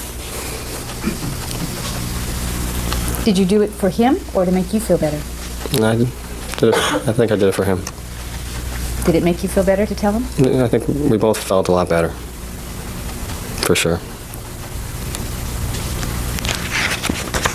Did that make you even closer? Oh, yes, we made much closer after that. Now, you'd met him in February of '89, is that correct? I think it's February. February or March? Yeah. In May of '89, was that after you'd had this conversation with Donovan that you received a phone call from your dad? Yes. And what did your dad tell you? Well, my dad told me that he knew about Donovan. Now, did you know what he meant when he said he knew about Donovan? Yes. And what did he mean? My friends have been telling me that Donovan sounds basically a con artist. And they were giving me different examples, especially Glenn. Glenn who? Stevens. He give you examples of lies that Donovan had? Yeah, he said that Donovan had written some poetry that he had hanging on his wall that his mother had given him, that recognized his poetry, and that Donovan had showed it to him as if it was his. It had different poems he said he wrote. I think the name of it was The Man in the Glass, I'm pretty sure. And he said that he had read the paper that Donovan had helped me with at school. Donovan would help me with schoolwork or do some of it and be involved. And that Donovan could barely spell properly and the grammar was terrible, and there was no way that this kid had gotten into Princeton, especially transferring. Did Glenn seem to be encouraging you to sever your relationship with Donovan? Yes. Did you want to do that? No. Why? Because I loved him. And so Glenn's giving you this information, and then you get a phone call from your father, is that right? My dad found out somehow, and said that he wasn't enrolled in the school, and to move his stuff out. Move Donovan's stuff out? Mm-hmm. And get rid of him. What did you say? And he was furious, and he was saying, this kid lied to my face, and you move the fucking kid's stuff out. And he knew I wasn't going to want to do it. And I just sort of said, well, maybe he has an explanation, I'll talk to him. And he told me he would fly out and move his stuff out himself. And I definitely didn't want that to happen. Did you believe he would do it? Yes, I believed he would do it. And I figured he found Jose didn't make threats that he didn't come out right and make good on. I'm sure. out through my Aunt Terry's somehow. I expected him to fly out, but I told him I would handle it. He said, okay. So I had some more talks with Glenn, who also said that the kid, that he wasn't into school, and although there didn't seem to be any way to verify it that we could find. But in any case, I had to get his stuff out, so I told him I'll just talk to him and I'll get his stuff out. And they said, no, we want to be in the room with you because we know you. You're gonna give in to this, to him, and you're gonna allow him to. The guy obviously tells, lots of different stories. And so they sat in the room. Who's they? Glenn and Hayden. So we went in the room. I told Donovan I needed to talk to him, and I told him that it breaks my heart, but he's got to go. And Did it break your heart? It did. And he was crying. And he wanted to explain to us why this had all come about, which I now know the reasons. But Glenn basically was rushing me and rushing him. And next thing I knew, we were moving his stuff out. And we wouldn't give him a chance to explain. I think one of my friends made a comment that while he was taking time, he actually suggested that we leave and he'd take time to think about, get himself together because he was crying, and explain to us why this happened. And somebody made a comment that he was just going to steal more things and that he was going to have to go now. And they backed his truck up to the window. Who backed his truck up to the window? Hayden. And started moving things into the car, into the truck. Who was moving things into the car? Glenn and Hayden and Donovan. And I took the time to try to sort out what was mine and his because I had no idea on a lot of stuff. We shared clothes, we shared pretty much everything. So we did that, and my room was just a shambles. And I felt still like we were rushing him, but... How did you feel when you were cleaning these things out?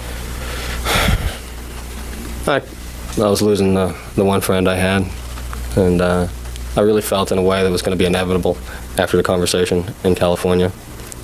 But once my dad found out that he wasn't even in Princeton, then he had lost all value to my dad. And so it really didn't matter how I felt about it. He was going to go.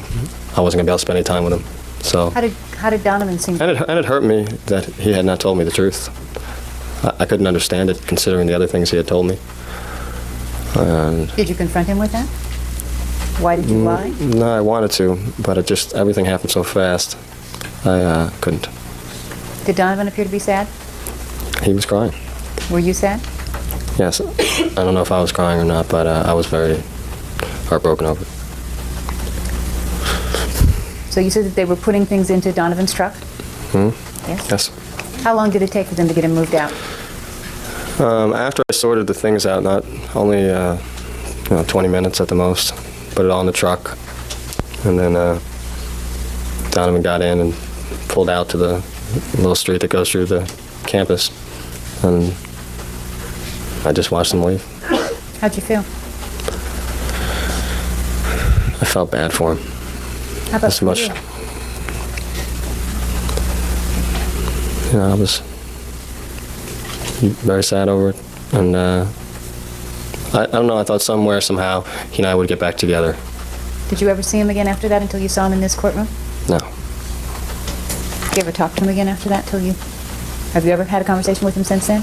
No, we didn't. I wonder if they've talked since this trial at all. We had no idea where he lived. Nothing. No. Did you sometime later find that he had left some of his things behind? Yes, he left quite a few things behind in the mess. What did he leave behind?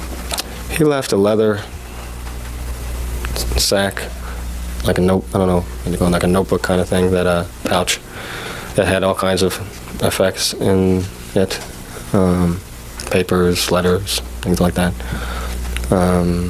He left, I believe, his typewriter, if I remember, and Typewriter. This is when kids went to college and brought not computers, not laptops, not tablets, typewriters. My, how things have changed. a bunch of other papers, other things. Did you at some point realize he had left behind his driver's license? Yes. When did you realize he left behind his driver's license? We saw it among the stuff. It was in the leather pouch. And When you say we saw it, who saw it? Glenn and Hayden and myself. And was that the day that he left? That you saw it in the leather pouch? Yes. And what did you do with it? And his bank card, too. What did you do with those things? Glenn took the bank card.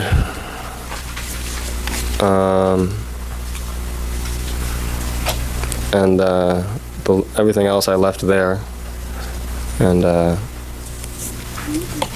basically just left. I mean, I didn't really live there, so I just left everything a mess right there. And that day I was really, down, depressed, and I didn't even bother with any of the stuff. And Glenn was going to try to do something with the bank card to recover the amounts of money that he had taken from me, which he had taken money. But it didn't have the PIN number or anything, so he wasn't going to be able to do that anyway. I'm sorry? Isn't that theft, though, if you take it when he's not willingly giving it? Did you at some point see his driver's license? Yes, When? in the room after he left. And where did you place the driver's license and the other papers? If you remember. We just left him there. In the room? Mm-hmm. Say yes? Yes. And when is the next time that you saw his driver's license? My Aunt Terry found it when she cleaned out my room. When was that? It was about a month later or so. Is that the end of the semester? Yes. And was your brother there for that weekend? Yes. What did you do with the driver's license? She gave it to me, and I gave it to Erik, Why did you give it to Erik? so he could use it as an ID, since he and Donovan looked pretty much kind of like each other, Why would he need an ID? because he was underage. He was 18. And Donovan was, At that time, 22. so he could get into places where they served alcohol? Right. After your Aunt Terry cleaned out your room, and you moved out of Princeton, did you return home to the Beverly Hills house? Yes. And were you scheduled to go back to Princeton in the fall? Yes. And how did you feel about going back to Princeton? Much better. Why? Because of the arrangement my dad and I had made with the grades, which was a very large source of stress for me. And that had been alleviated, and just felt better. I was playing tennis at a high level, and I had not been able to play in the spring. Why hadn't you played in the spring? Because of the year suspension, I had a choice. I could either play that spring when I came back, or I could not play in the spring and then play the rest of the years. In other words, if I played that spring, I'd have to take my senior year off of tennis. And the coach wanted me to play that spring. Told my dad he didn't think it was a good idea for me just to be not playing for a semester, but my dad told him, no, I'll take the spring off, because with my age difference, I was going to be able to compete very favorably collegiately, because I was so much older. And he thought, especially my senior year, I might have a good chance at a national championship because of my age and my ability. So take the spring off. So I didn't play tennis all spring. Did you want to play tennis that spring? I wanted to play, and occasionally coach would let me play with the team, but mostly I played with the girls until I met Isla, or played with other lesser people that weren't on the team but were good in the area, because I grew up there, so I knew enough players, so I played with them. So you were going to get to play tennis for? So I was going to start on the team, and the guy that was really above me on the team, his name was Jacob Leshley, was gone because he had graduated, and so the expectation was that I would play the top spot, and it would be a good year, and so I was excited about that. You were looking forward to playing tennis. Were you on probation? I was on probation for the pool table incident. Okay. Were you on probation for your grades also? I was on a academic probation for failing one course, which my dad was not pleased about, because we had the agreement that I would pass them all. So my grades did drop, but too low.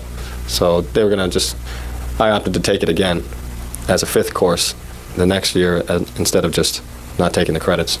So I was just going to retake the course. And what was your housing arrangement going to be when you went back? The housing was, I told my dad I really wanted to live off campus. And he agreed, especially after the fiasco with Donovan. His feeling was that hanging out at the school was a bad idea for me. It distracted me. It's a good idea that I'd be off campus. And so we talked about it, and eventually I just wanted to rent something in town close by. The rents were pretty expensive. We were sort of talking about that, and at one point we had arranged maybe to rent a place in town, and then my mom was going to get a place next door.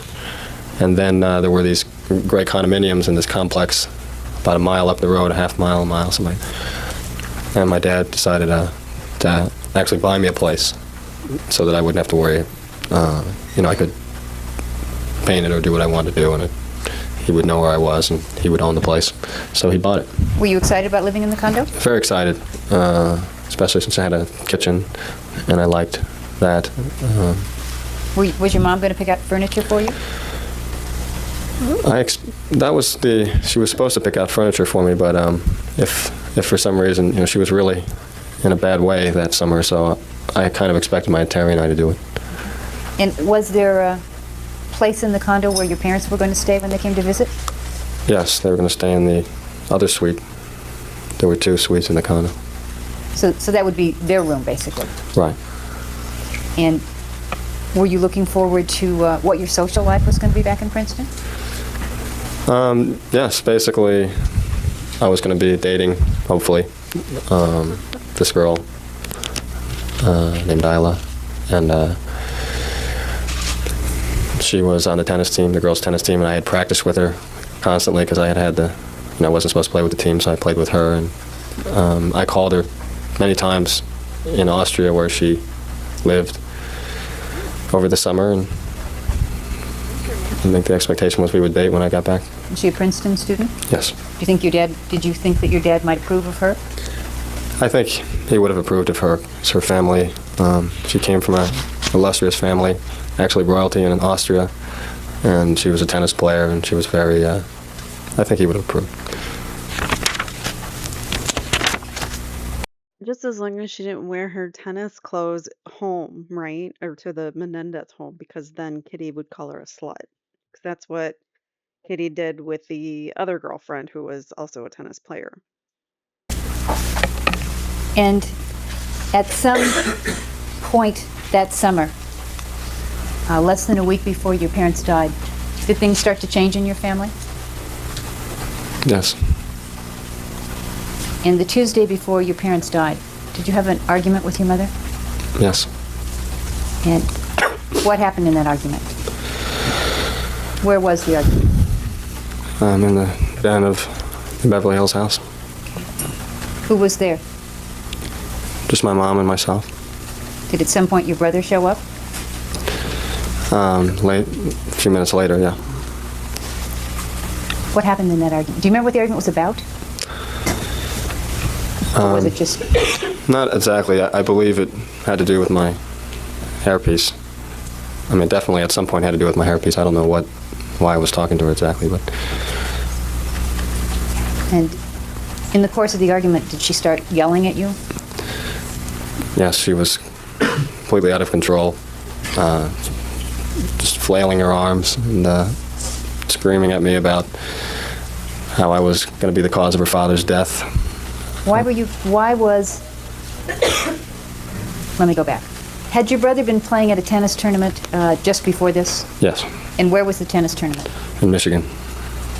And were there some travel plans that were supposed to take place after the tournament? Yes. What were those travel plans? The 3 of them were gonna go visit my mom's dad in Canada. Who's the 3 of them? Erik and Mom and Dad. And why were they going to go visit your mom's dad? Because my mom said that he was very ill and possibly dying, and that this might be the last time she had a chance to see him. And did they end up going to Canada to see her father? No. What happened that they didn't go to Canada? My brother lost earlier in the tournament than my dad had expected. He was furious. Who was furious? My father. And decided he wasn't going to Canada. And to hell with my mom's dad. And so he made arrangements to fly back. And why didn't your mother just go on to Canada with Erik? Were you told why your mother didn't go to Canada with Erik? Yes. What were you told? That was because he might have a girl like Louise waiting for him in L.A. while she was with her dad. She didn't trust him. So she wouldn't leave without him. So what did they do? So they all came back early. And did your mom continue to be upset about the fact that she didn't get to go see her dad? Yeah, she was more than upset. She was really as bad as I'd seen her as far as anger. Really blamed myself in a way that it was our tennis that was going to cause her father's death. But you hadn't been the one that lost. It was Erik. Right. But when my mom goes off, she talks about your whole life. She brings everything into it. You're born and ruined her dreams, and just your tennis had ruined her life, and you're ungrateful and spoiled, and it just builds. And she works. Basically, generalities to put them down, to put that other person down. She's not saying much of substance there. She's just saying general things to make the other person feel bad. Into this frenzy where she's just completely out of control, and will grab things and throw them. And this conversation, she was out of control right away. And she had been that way since she had gotten back. Very down, angry, cold, and then just these explosions. And at this point, I was trying to have a conversation with her because she was in the den and seemed a little more relaxed, but she just exploded. And about something about my hairpiece. Did she do something? Mm-hmm.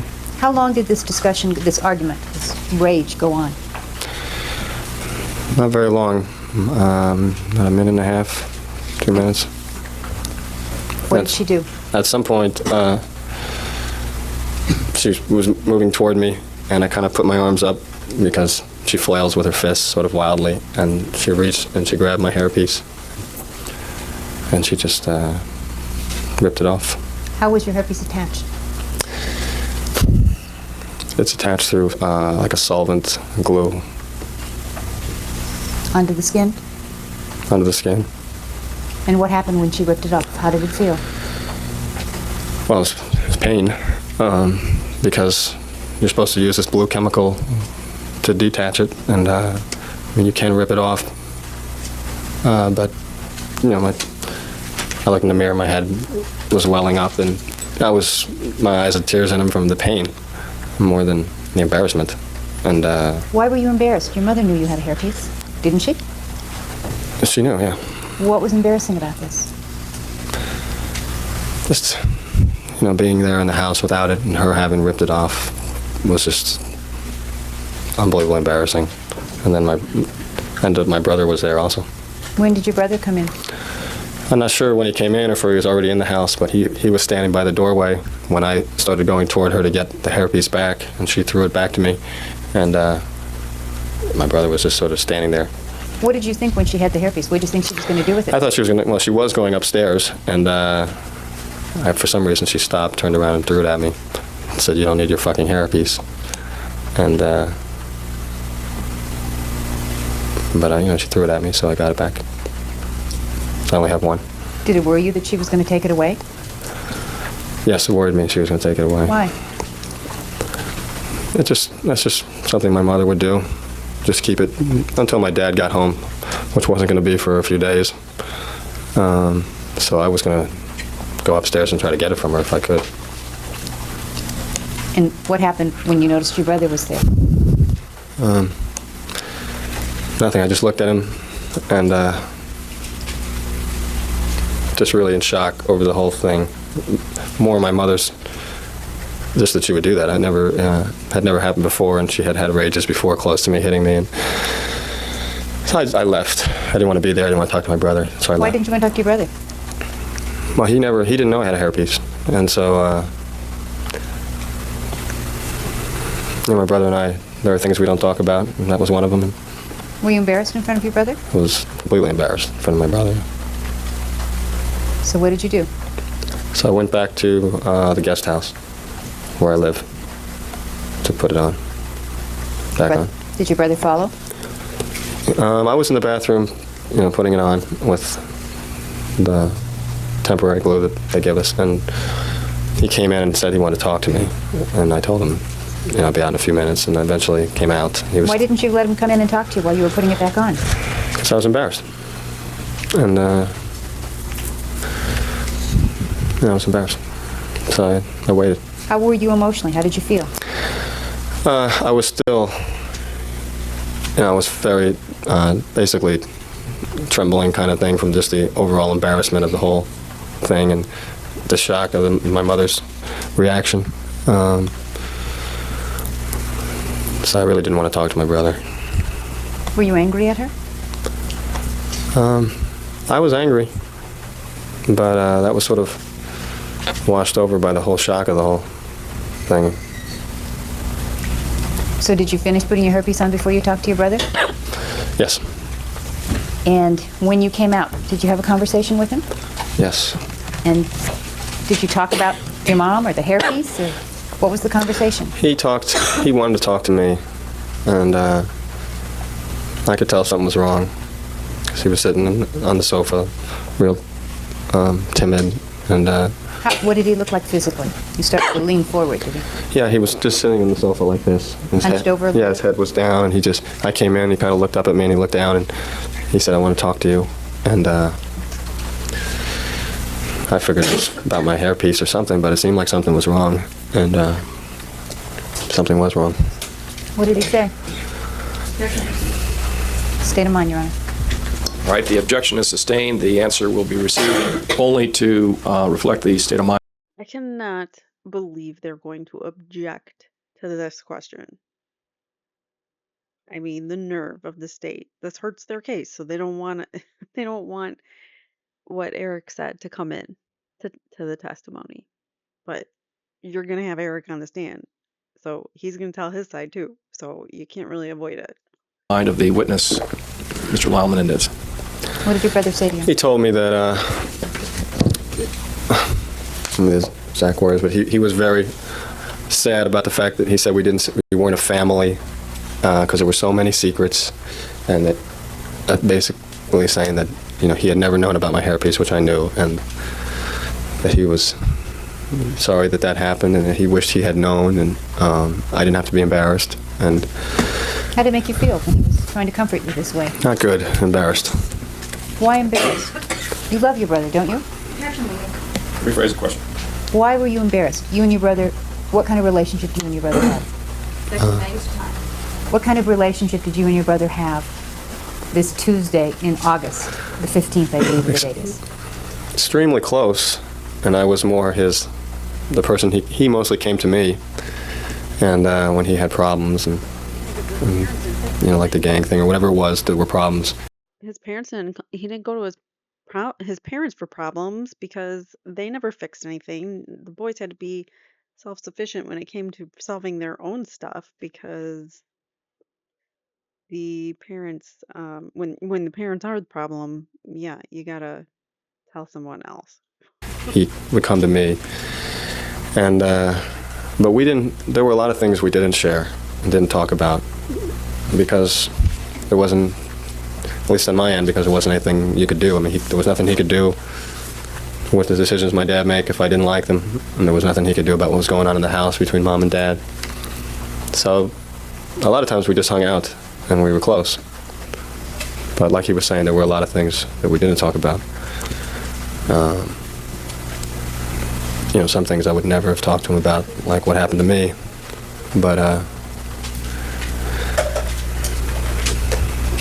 and that's essentially what he told me. He asked, he went on about how we weren't a family and that I was the only person he had. And he asked me to remember back to the time when I confronted my dad about him. And I remembered. I said yes.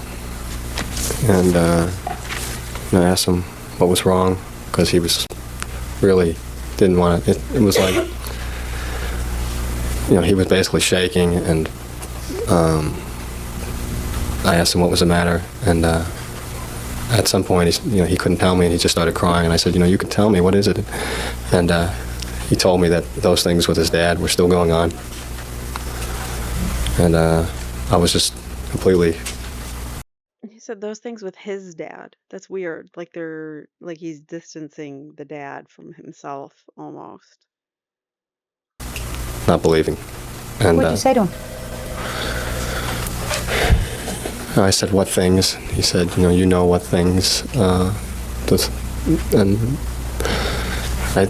I said, how come you didn't tell me before? I said a lot of nasty things to him, basically. What did you say to him? I asked him if he liked it. I asked him why he didn't tell me a long time ago. I asked him why he didn't fight back, because he said that Dad was forcing him. And he was just crying. I had no answers for any of it. Just crying. Were you mean to him? Unintentionally. But you were mean? Yes. And that made me, I don't know, I was feeling extremely guilty. Why were you feeling guilty? I was feeling guilty because, I hadn't, the 13-year-old conversation, I just sort of let go. And I never really followed up on it. I didn't really want to follow up on it. I was so happy it went that well with my dad. And I just kind of let it go. And he told me this, and I was kind of like, and he didn't say that, but I felt like, why didn't I do anything about it? Like he was blaming you somehow? Maybe. He wasn't, but I felt that way. Were you blaming you? Yes. And also feeling guilty when I asked him if he liked it. And What did he do when you asked him if he I was liked angry. What? What did he do when you asked him if he liked it? What did he do? Yes. He said, of course he didn't like it. And he just, I don't remember exact words, but he was crying. And I told him, I believed him. And I did believe him. Why did you believe him?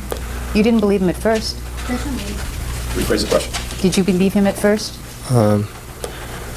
Not really. I wasn't sure. I just didn't. It was just shocking.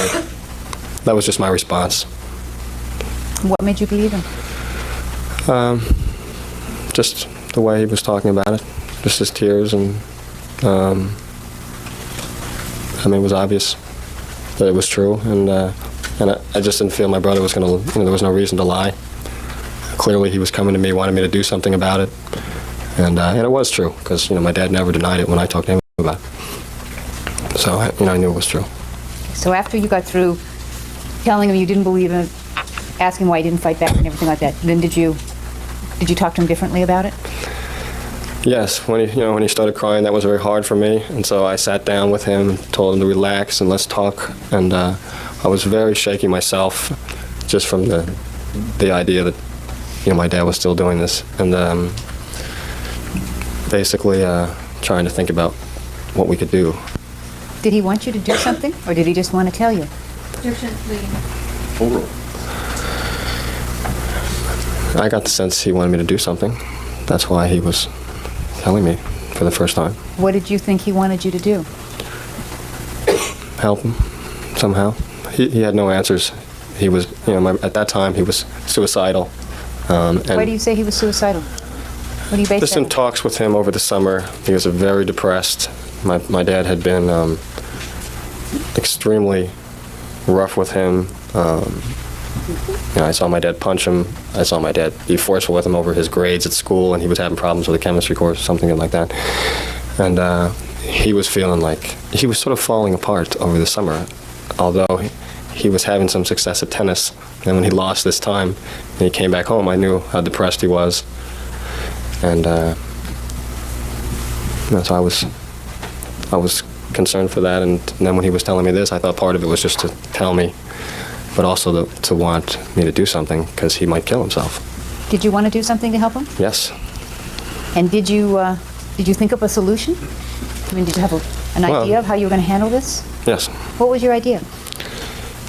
Just to tell my dad the same thing that I had done before, that obviously didn't work, but I was able to talk to him about it.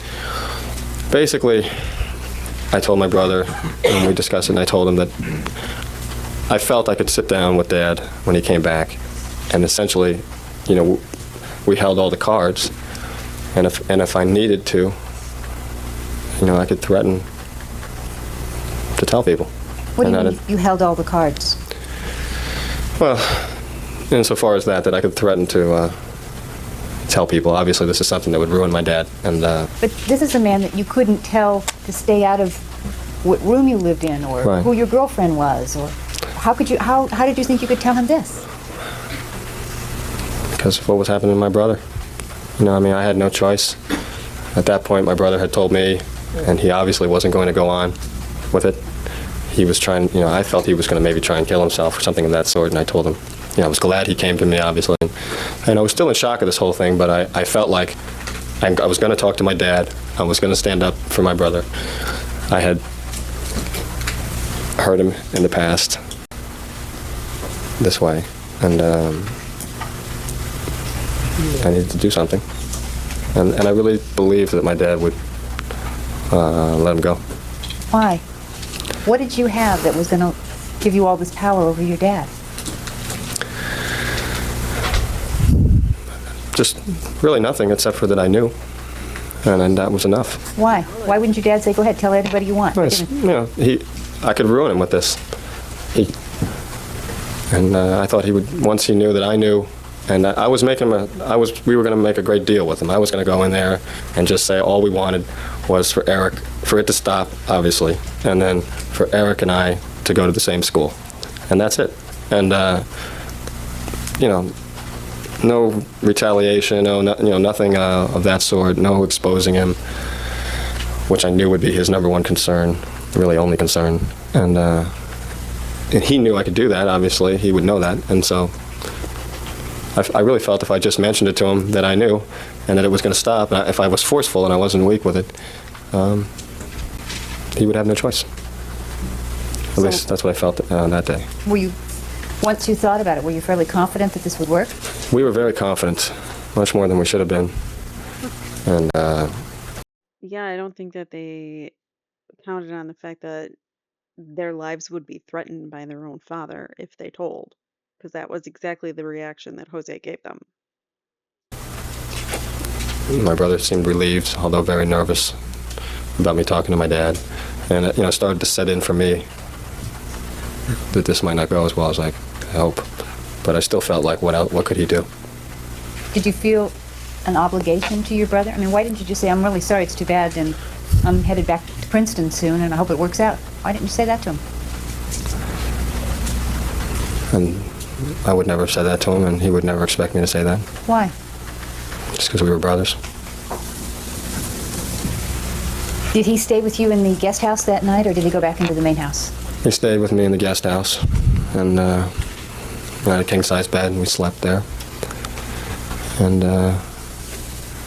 I sort of stayed up and thought about What did you think about? I thought back, and mostly I was trying to not think about my conversation with my dad, and I was just going back and trying to figure out how this could have happened without me knowing for so many years. And I basically felt that it could. Why? How could it have happened in the house that you were in for at least a substantial part of the time? Rephrase the question. You said you thought about how it could have happened without you knowing. Did you come up with an answer to that?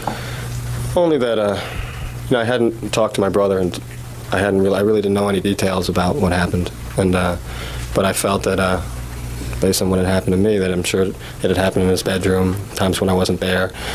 And I felt like, my dad lectured us behind closed doors, and, punishments were always behind closed doors. I got beaten behind closed doors. And, at times when cousins were living in the house, and I felt like this is something that was going on behind the doors. Were there times when you would see your dad in Erik's bedroom? Yes. Would you have ever gone in when your dad was in there with No. Erik? Nobody would have gone in. Why? That was the rule from when we were real little. I just did not go in when my dad was in there with either my brother or myself. Nobody ever came in. And I also thought about how my brother how he could have fought back. Just things like that, just wishing that he could have done something. Did you stay up most of the night? Stayed up all night. Were you troubled by this? We were both, the world was going to be different. Did you think you were going to have no relationship with your family after this? No. Well, I don't know what my Eric's relationship was going to be, but I expected that mine wouldn't change.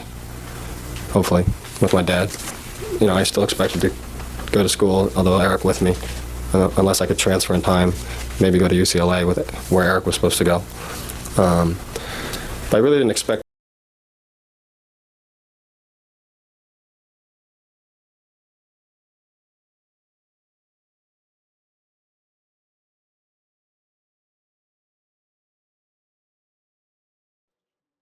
Muted. Um, so originally the homicides were not the original plan. So you could see that he planned other solutions to the problem. And he had a plan for him and Erik to go to school together at like UCLA or something, and then they could be together and the dad, the dad could start leaving them alone and they could start being adults and growing up. But that was the plan. That didn't happen, obviously. The change. I mean, at that point, I figured my dad knew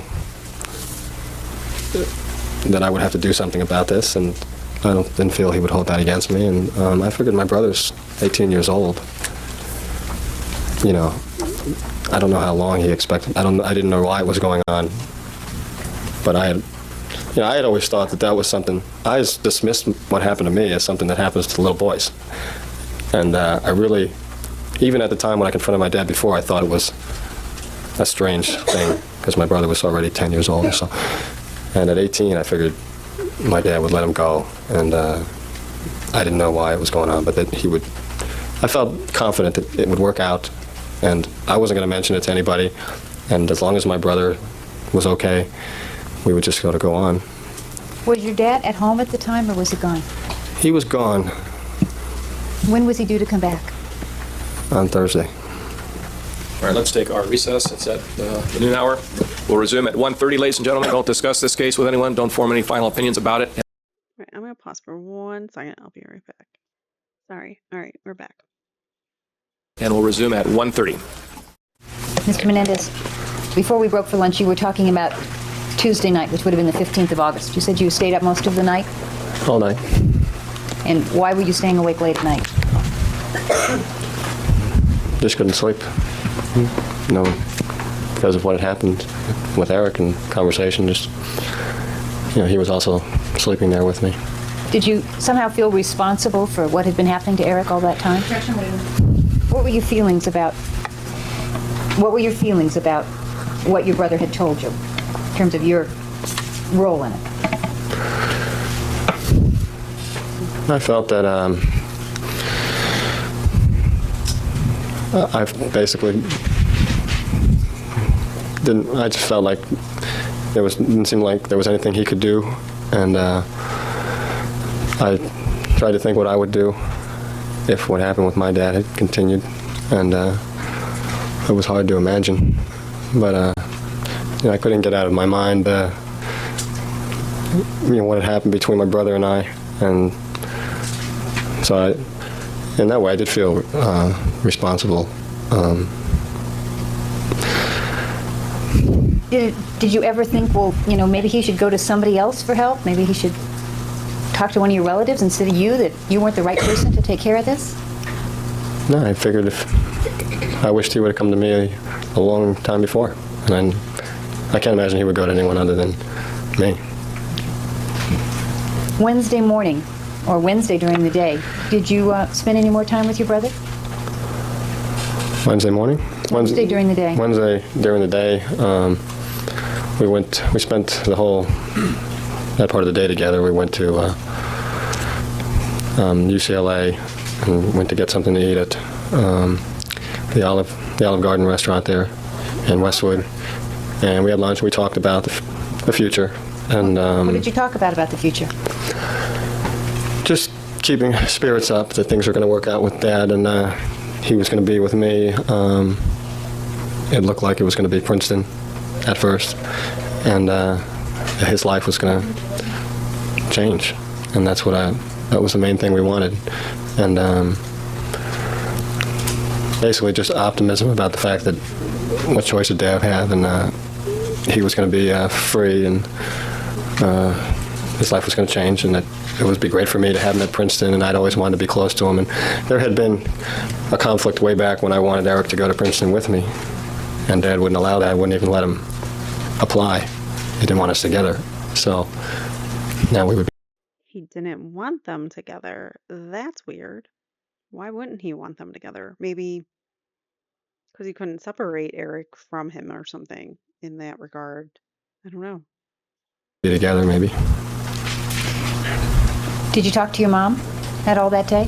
I talked to her in the afternoon or early evening, and I wanted to get her to maybe. I was starting to feel, even though we had had this conversation, my brother and I felt optimistic. I just felt like, because of my dad's pride, maybe my mom, who seemed to have so much power in the family right at that point, she could convince him to let Erik go. They just felt that all those feelings that she had against myself and really my brother at that point in her life, I could use that to my advantage, and she would probably agree, get rid. How could you use those feelings to your advantage? Just, once I told her what the situation was, that I figured she'd be ecstatic to talk to Dad and basically get Erik out of the house and sort of be more rid of us farther away, and possibly feeling that she could cause a rift between my dad and I with this information, which I didn't think that she could do. But at the very least, she would help me, because I definitely felt the two of them would talk about it, and so I went to get her help for that. And what did you say to her when you talked to her? I talked to her in her bedroom and just told her. I remember telling her that there were going to be some changes with regards to Erik living in the house, probably, and possibly even going to live with me at Princeton. She wasn't understanding this, and I don't remember the whole conversation, but basically I said that I had to explain, and I said that Dad was doing things to Erik, that I had found that out. And she said, "What things?" And she got very angry, and I said, "Sexual things," and she just exploded again, similar to that she had Tuesday, and said that basically all I remember is she saying that Erik's lying and coming toward me and saying, if I want to talk to my dad, I don't remember exact words, but basically that I was going to have to deal with my dad. She wasn't going to talk about it, and I couldn't get her to stay and talk about it, and so she left, and I just left. Did you try to get her to stay and talk about it? I continued talking to her, but when she was in a rage, you couldn't talk to her. I wasn't going to get close to her, and so afterwards I told my brother I had a conversation with her, and it hadn't gone very well. Did you tell him the details of the conversation? Well, not really. I didn't tell him that I had actually told her what was going on between he and my dad. Why didn't you tell him? I felt it was a big mistake, basically, the conversation. And why did you think it was a big mistake? I thought it was risky going into the conversation. I didn't really want to. I was hoping that it would be helpful, and it turned out to be the opposite effect. And she was angry, and she was clearly going to go talk to my dad now in a different tone than I had wanted her to. And I just felt that my brother would think that it would have been stupid, and very upset that now his mother knew. So I basically didn't want. And betrayed by his brother because he thought he could trust his brother not to say anything. Want him to be angry with me, so I didn't tell him. So you felt you'd made a mistake? Yes, I had. Did you talk to your mother anymore on Wednesday? No. Did you talk to your dad at all on Wednesday? No. Was he home? No. What day was he supposed to come home? Thursday. When did you expect him to come home? What time? Thursday. My mom told me sometime in the evening, and I believed it was 8 o'clock, as she told me. And what were you going to do when he got home? I was going to talk to him like my brother and I had discussed, and tell him what we had decided, or what I had decided. Did you do anything to prepare for this talk? Well, I spent that whole evening in the not sure exactly how long, but I spent many hours in the living room, just preparing notes and taking notes and deciding exactly what I was going to say, writing it out, and then... Why were you preparing notes and writing it out? Well, I'd never really, I did have the conversation before with my dad, but we were much older now, and this is going to be my dad's, like I said, he seemed a little bit, he seemed like a very angry person and at that point in his life, and I had just great concern that I was going to end up failing in this conversation. I was going to start crying. I had a problem with crying whenever I talked to my dad, not being able to get the words out. And this conversation was so important. And I couldn't let my brother down at that point and had to go ahead with it, and I was being kind of queasy. And so I figured that the shorter the conversation, the better. The fewer words, the better. And so I wrote it out, and I just trying to make it shorter and shorter and just get across what I want to get across. How many times did you write it out and rewrite it? A few times, and cross things out, and just had my notes with me when he came home. And how were you feeling while you were waiting for him to come home? Very nervous, thinking that I was going to screw up. Did he show up at the time that you expected? No, my mother said his flight was postponed. How'd that make you feel? I didn't think she was telling me the truth, actually. So I didn't really feel anything other than that she was lying. I was confused by the time change, and I thought, because I just couldn't think of any reason why the flight would be delayed coming into L.A., and I just thought maybe she hadn't told me the real time, thinking I was going to leave and she was going to get to talk to Dad first. But then I thought she would probably just meet him at the airport and so on, so maybe that wasn't it. So I didn't really know what to think, but she did say it was changed to quite a bit later, like I think somewhere around 11. What effect did that have on you? Did it calm you down, or? No, I had another few hours, and I was already just, wanting to get into the conversation with him and get through it, and it just made me more nervous. And my brother also called at some point, very nervous. He was in Westwood. We had to, he had left the house earlier with the understanding that he would be in Westwood, hanging out until I was done talking to Dad. He didn't want to be in the house, and so he called in to see what happened. I told him nothing. His flight's postponed until real late. So he said he would come back later. And did your dad eventually get home? Yes. And what was his arrival at home like? What do you remember about that? I remember him. I remember the limo arriving, hearing it come in the carport. I remember the bags was in the living room, and my mother came into the foyer, and he came in like he always does, kind of like, went over to say hello kitty, and like a hurricane, just bags all over the place, and real up in spirits. And he saw me, and I told him right away that I needed to talk to him. And he kind of looked at me disappointed. What did he do next? He went upstairs. He told me he was going to go change, and he went upstairs with my mother. And he told me to wait in the study where we always had our talks. Was it unusual for you to say you wanted to talk to him? It was very unusual, and might have happened before, but that would almost never happen. Certainly not any big issue. So he goes upstairs to change his clothes. How long before he comes back down? Maybe like half hour, 45 minutes, somewhere around there. Maybe not that long. I can't remember. It seemed like a long time. And where's your mother during this time? Mom was upstairs with Dad. And he had told you to wait for him in the study. Is that correct? Right. Did you go into the study as soon as he told you to go in there? Yeah. Did you remain in there? Mm-hmm. Yes. Did you go up the stairs and say, what's taking so long? I need to talk to you. This is important? Or? No, I remember sitting on the couch.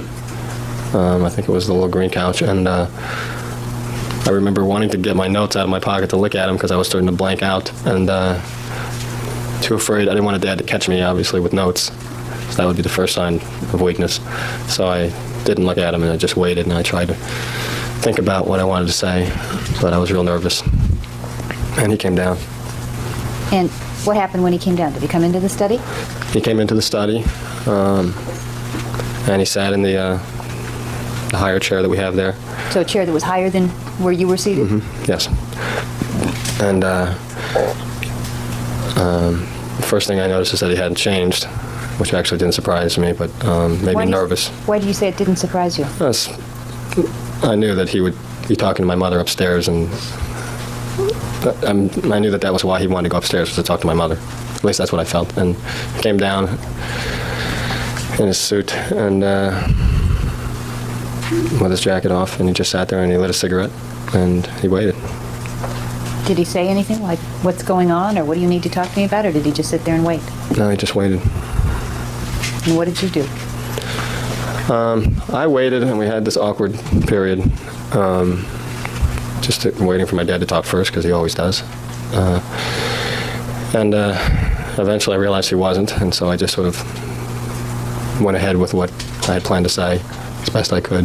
What did you which say? Was that I knew everything that was going on between him and Erik, and that it had to stop, and that it had to end, and that I didn't want to disrupt the family, and I wasn't going to tell anybody, but that there had to be some changes, and if I had to, we would come out of the house, we would leave the house if he didn't want us to live there, but that we wanted to live there for now, and I wanted to take Erik at Princeton with me, and then maybe transfer to UCLA, and that this had to happen, and that I meant it. How did you feel when you were telling him all this? Sort of just really worrying about the words more than anything. And did you say it all at one time like you did here, or did you say something and then he said something? No, he didn't say anything. He was looking around the room, and he had his cigarette lit, and I remember he was playing with his ear, like he does a lot. Did he look at you at all during this? Didn't look at me at all, which at some point I was sort of rambling, trying to get all the words out. At some point I realized I had finished saying what I was saying, and I stopped, and we had another silence. And then he said, Did he continue looking around and playing with his ear during the silence? Or did he change?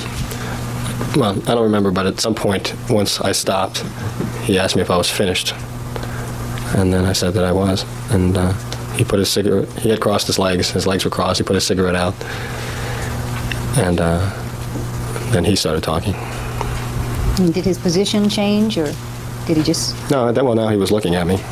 And he was basically looking down at me, so I was pretty far below him. Because this couch, sort of, he sunk back in it. And he said what he said, which is... What did he say? Basically, he said, "You listen to me." What was his tone of voice? Very, his usual tone of voice when you had better understand what he was saying. Can you do it? Can you imitate it? Pretty well. Can you show me? He just said, "You listen to me." And What else did he say? And if you can do it the way he said it to you. I remember most of what he said. He said, "What I do with my son is none of your business." And he said, "I warn you, don't throw your life away. Just stay out of it." I remember that. And then he said something else, and then he said that, "Let me tell you what's going to happen." He said, "You're going back to Princeton, and your brother's going to UCLA like we planned, and we're going to forget this conversation ever took place." And when he finished talking, what happened? I interrupted him. He didn't get to finish talking. He started saying this, and I knew what was happening. It was just like our other conversations we had where he was just dismissing it. And I told him, I swore and told him he was a fucking sick person. And I told him no, and that he wasn't going to touch my brother again. And I threatened him. How did you threaten him? I told him that I would tell everybody I would tell everybody everything about him, and I would tell the police, and that I would tell the family. And I was yelling, and it was pretty. I may have said some more things and swore at him or something. And as soon as How were you feeling? I was feeling like I was losing control of the conversation. It wasn't going to go well. I had a feeling it wasn't going to go well, and I also was bracing myself for a punch or something physical. And he was. It seemed like he was going to do that when I was saying those things to him. So I don't think anybody had ever spoken to him like that in his whole life. Were you pretty out of control when you were? I was did you pretty. do it on purpose, or had you lost control? No, I had lost control because my brother and I had discussed me not threatening him if at all possible, and I didn't really think that I was going to have to. and I ended up just doing it. And that was a mistake. So you're screaming at him, you're telling him that he's sick, and you're going to tell everybody. Right. What's he doing while you're doing this? Well, he seemed like he was going to attack me in some way, or I don't know. He was leaning forward. His legs are uncrossed. And that's basically all I remember. And then after I threatened him, his demeanor changed pretty drastically. How did it change? He sort of relaxed. He sat back, and he just sort of looked at me, and that made me stop because he seemed so relaxed. What happened after you stopped? And then he said, "We all make choices in life, son. Erik made his, and you've made yours." And then he just looked at me, and he got up to leave. What did you think? I thought, oh my God, he thinks I'm going to tell people, regardless.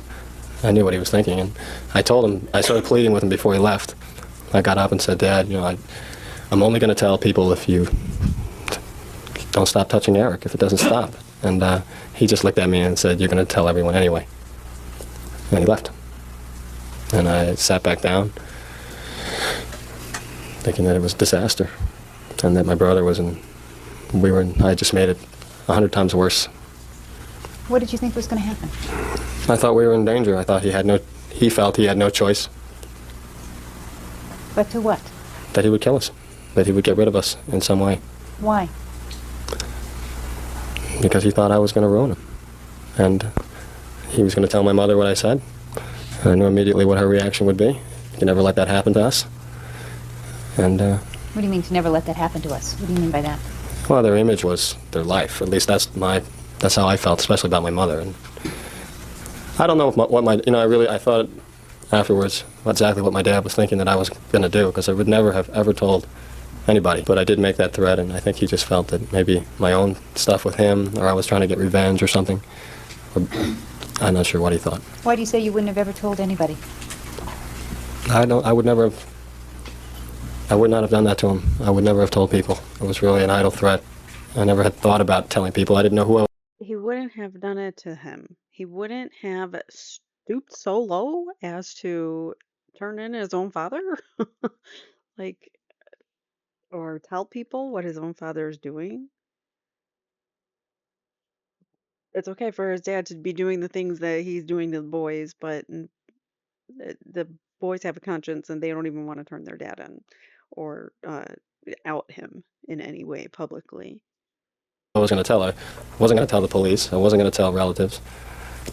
I would have taken my brother out of the house before I had this conversation, but I wouldn't have just told people. How long did you stay in the den after your dad left?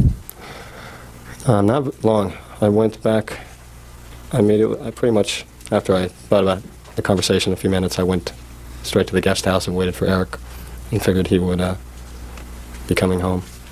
And did you see Erik later on that night? Yes. When was it that you saw Erik? I saw Erik How much after the conversation? not very long. I don't remember how long, but not very long. And I saw him with Mom.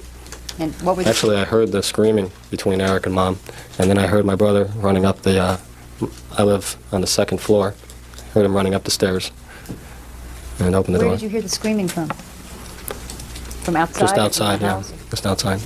And could you tell what the words were, or you could just hear the voices? I couldn't tell what the words were, but I knew it was my mother and Erik. And did they come inside at some point in time? Erik came in, running in first, screaming that Mom knows, and I sort of grabbed him and said, Mom knows what? And he said about Dad and I, and he was screaming and he was crying too. Then I didn't have a chance to talk to him again because my mother came running in up the stairs, just extremely upset from the conversation she had had with Erik. And So you said you tried to calm Erik down, or you grabbed Erik in some way, and then your mother came in? Mm-hmm. What did you do after that? I confronted her. I reacted from what Erik said and just accused her and said, how can you not have done anything? How could you have known? What did you say? I mean, were you saying it calmly like you are now, or? No, I was yelling too. You had to yell to get anything in when my mother was in that state. And so I was yelling. What were you yelling? Something to the effect of, how could you how could you not have done anything? How could you know? I don't remember the exact words. And she immediately said that I knew. I had known what was going on. She said nobody ever helped her. And then, Did you know what she meant by that? Nobody'd ever helped her? no, although I could guess. But then I said something about that how could she say that I knew and I didn't do anything, and we were yelling, and at that point she just said she hated us and swore at us and called us a bastard and just ran out of the room and back down the stairs. And then my brother and I started talking.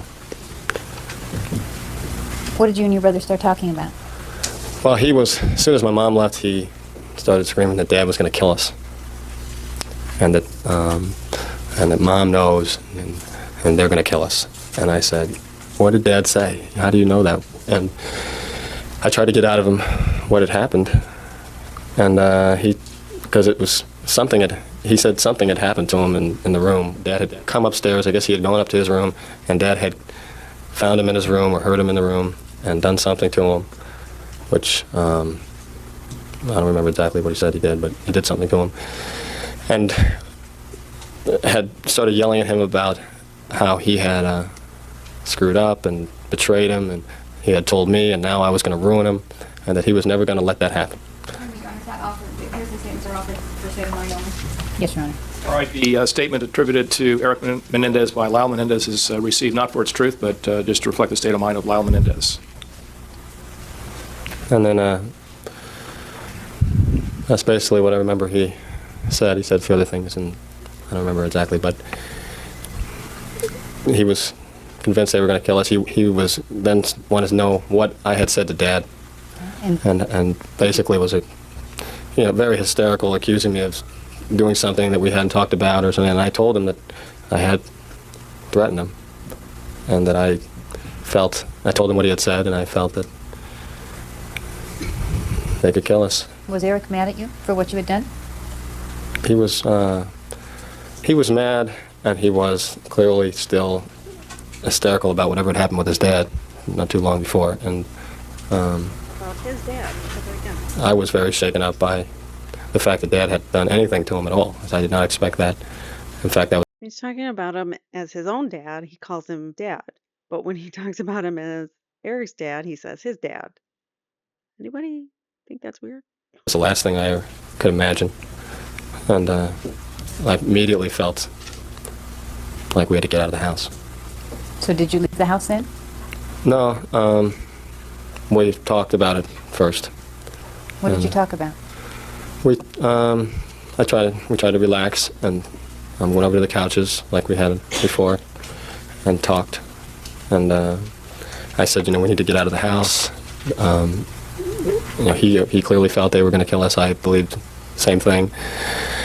And we just had to get out of the house. And he immediately said that he couldn't, and that would be the craziest thing to do, and that he wasn't going to just run away and let Dad find him and kill him. And Why was it going to be the craziest thing to do, to run away? well, that's what he said, and we talked about it, and we talked about a lot of different options, but that was the one that I wanted to do. And I asked him why he felt that, and he looked at me like I was crazy with Dad's power and who he was and who my mother was, that where were we going to go? And he kept asking me that in a very, how could I think that way? Where are we going to go? Where are we going to hide? And we started to talk about it, and I agreed pretty quickly that there was no place that my parents could not find us, and that would, running away, since we decided that we couldn't be positive that they were going to kill us, and we didn't certainly know when or how, and that it might be safer to stay in the house and not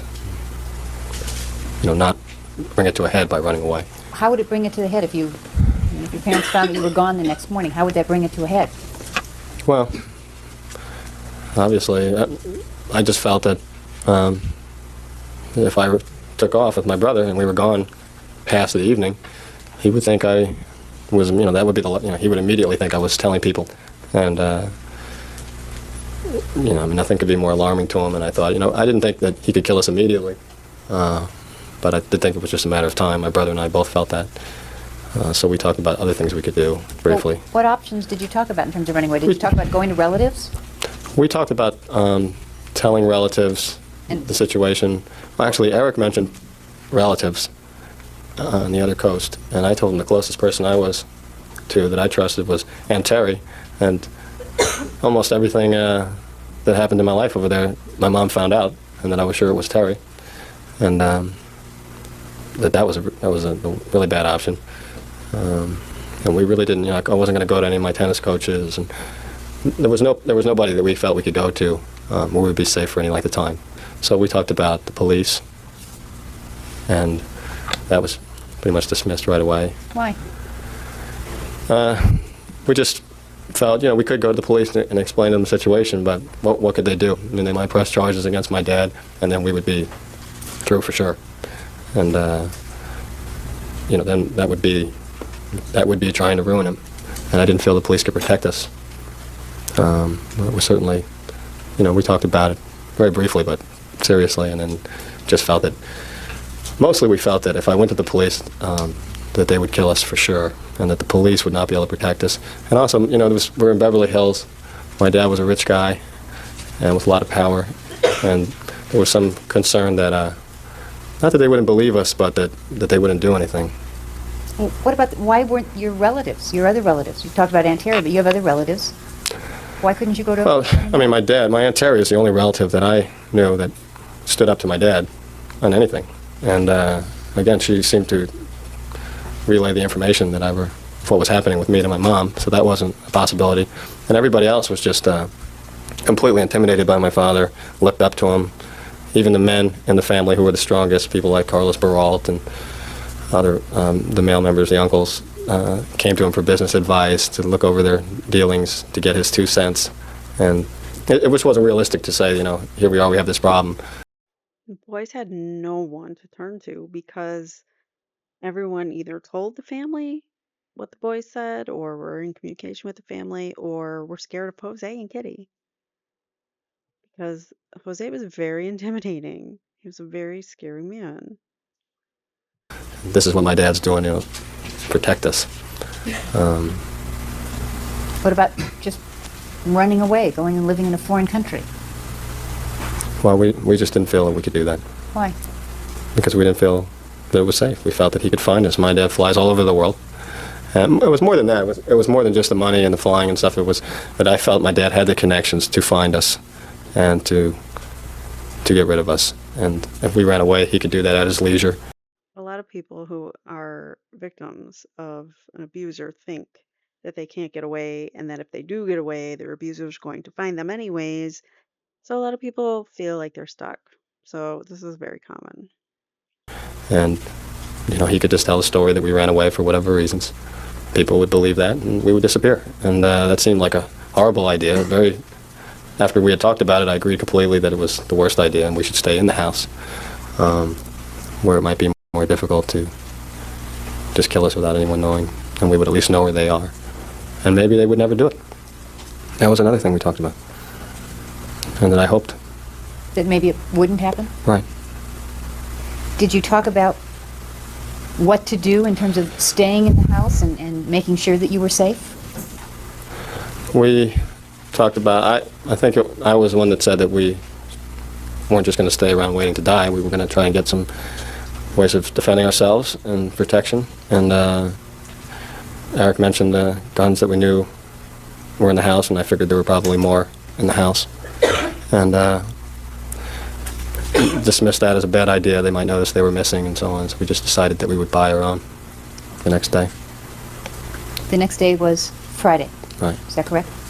And did Erik spend the night in the guest house again, if you remember, or in the main house? On Thursday night? Yes. He stayed with me, and he stayed on the couch. And Friday morning, when you got up, was Erik doing something? Yeah, he was playing tennis. Well, he was practicing a serve or whatever. And did you go out and talk to him about what you had talked about the night before? Yes. And what was that conversation? That was basically me explaining to Erik that he had to realize how serious situation was. And I didn't know. He seemed to be trying to pretend it wasn't happening, and I was feeling very unsafe, sort of lost, and distant from my dad, and scared, and I was sort of relying on my little brother to some extent, and now he was pretending things were not happening, basically. And I told him, what do you? We decided we were going to go and get some guns to protect ourselves, and this was serious, and just because it was a new day and you want it to go away doesn't make it go away. And I talked to him for quite a while about that and what did he want to do, and he agreed that he mentioned something about that it would also be bad if that he didn't want Dad to know he wasn't practicing, and that could start a confrontation that could come to a head too, and something about that. But basically, he was just pretending it wasn't happening. And so after I talked to him, he agreed we had to go get some guns like we had planned. And Did you go to get guns? we did. And did you go somewhere in Los Angeles or somewhere else? We went to the Big Five, Where? Which city are we in? Santa Monica. And what did you try to buy at the Big Five in Santa Monica? We went to buy handguns that we could carry around, and weren't able to do that. Why not? Well, we went there and we inquired about the handguns, and I don't remember that Big Five as well, but basically we were in the process of trying to pick a handgun and buy one, and then we were told that we weren't going to be able to leave the store with them, that it took 2 weeks, a waiting period where they would have to check our credentials, and they did this mandatory check. We'd have to wait 2 weeks and come back, and so that was, we hadn't known that, and we just sort of, he told us the only thing you can buy over the counter is rifles, shotguns, so we just left pretty much confused.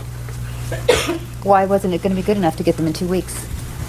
Well, clearly we could not wait 2 weeks, and that I really felt that my dad was going to act, that either he would act very quickly or my mom would make something happen fast. We weren't going to have a lot of time, because I did feel my dad thought I was going to tell people. But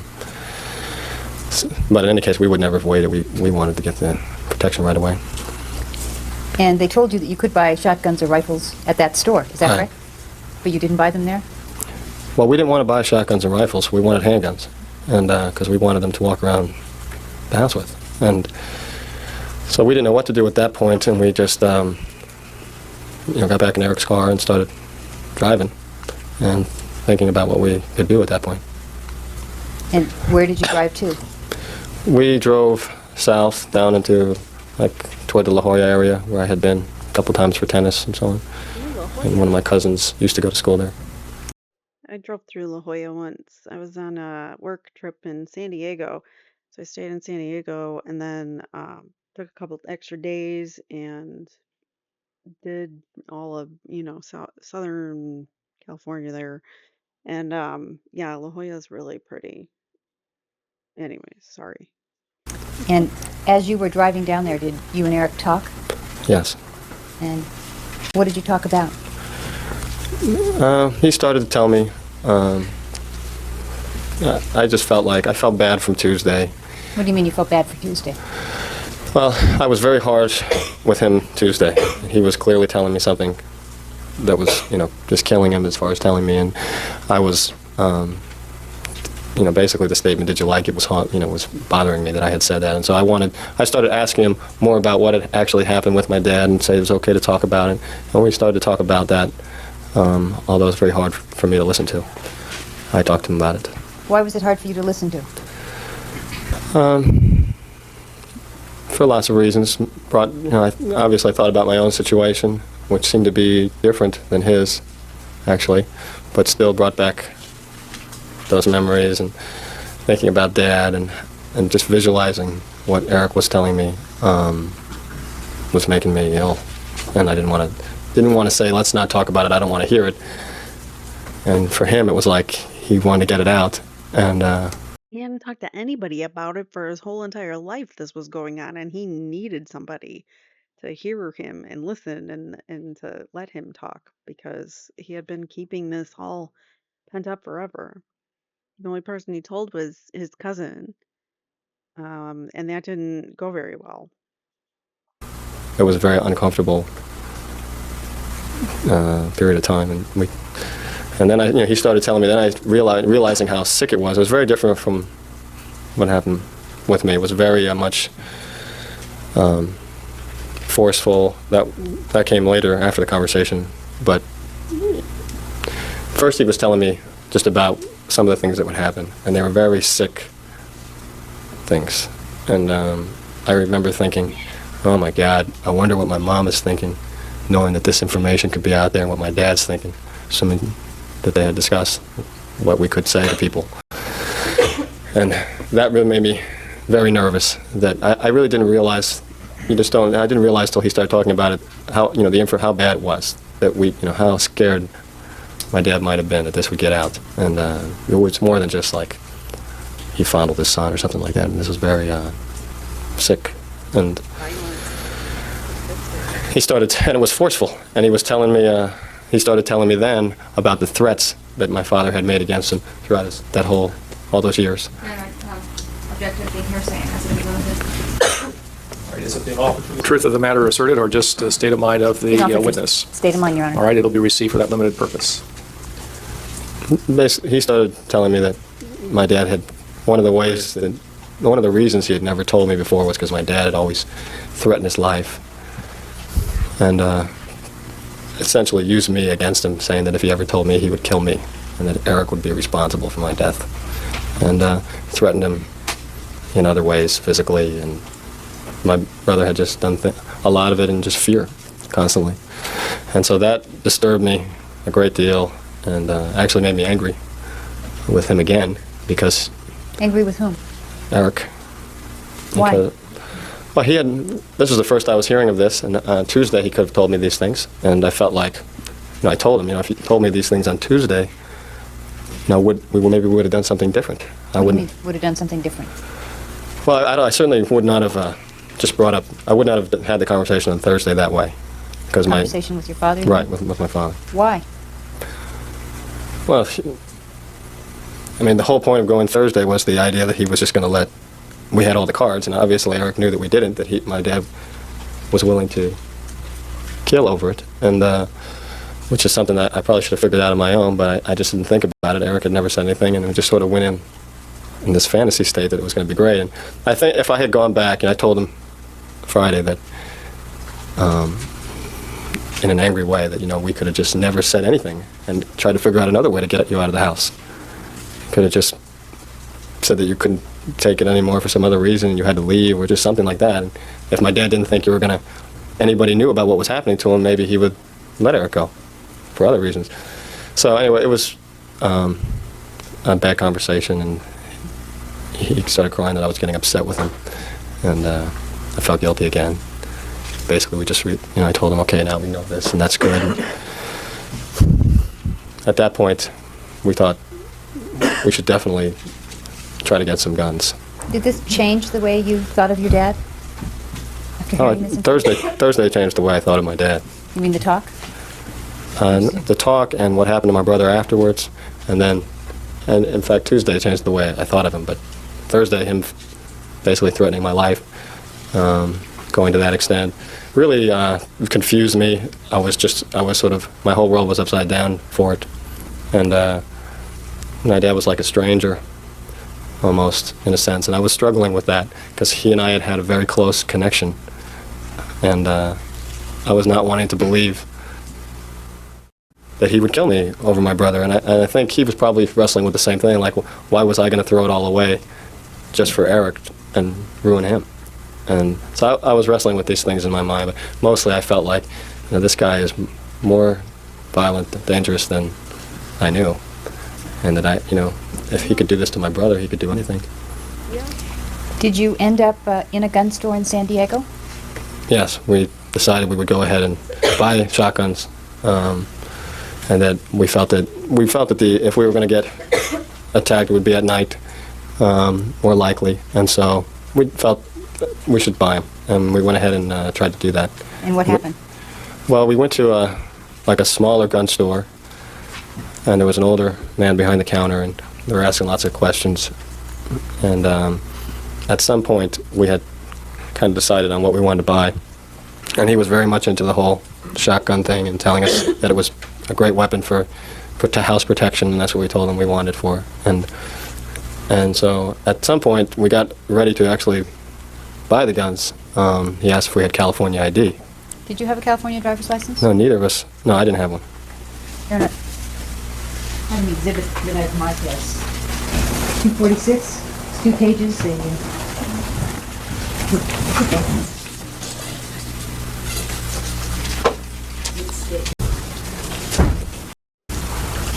Showing you what we've marked as 246.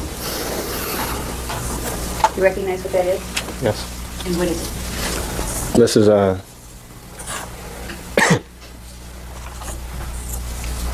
I saw a similar form. I don't know if I saw this one, but at my Aunt Terry's house, about my license being suspended in May and having to turn my license in. May of what year?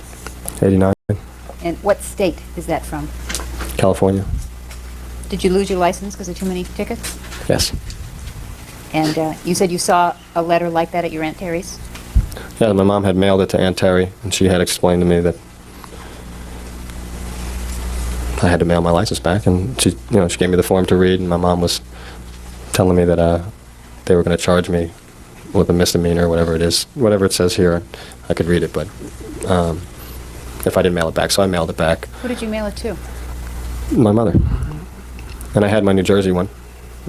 I had 2 licenses, and so I used the New Jersey one. When you say you had 2 licenses, you mean when you had the California license, you had both California and New Jersey? Right. So you mailed the California license back to your mom? Yes. So when the man at the gun store asked for a California driver's license, did you have one? No. Did Erik have one? No. Did he have someone else's? Yes, he had Donovan's. And did you then buy the guns at that store? No, we were going to buy the guns at that store, but when he asked for ID, we kind of were taken back by that. So we didn't know that we had to show ID at all for these guns, and I just I just felt that it was. I talked to my brother a little bit out of his hearing, and we just felt that we should go outside and talk about the ID thing, obviously, and so we had that conversation first, and then we decided there that the whole thing was so awkward in the store with the guy that we had better not buy the guns at his store. Did you go to another store Yes. in San Diego? Yes, I think so. Was it a Big Five? Yes. And did you buy 2 shotguns there? Yes. And what did you use for identification there? He used Donovan's license and signed for it, and we bought them. And did anybody at the store show you how the guns worked or tell you about them? I don't think so. They might have.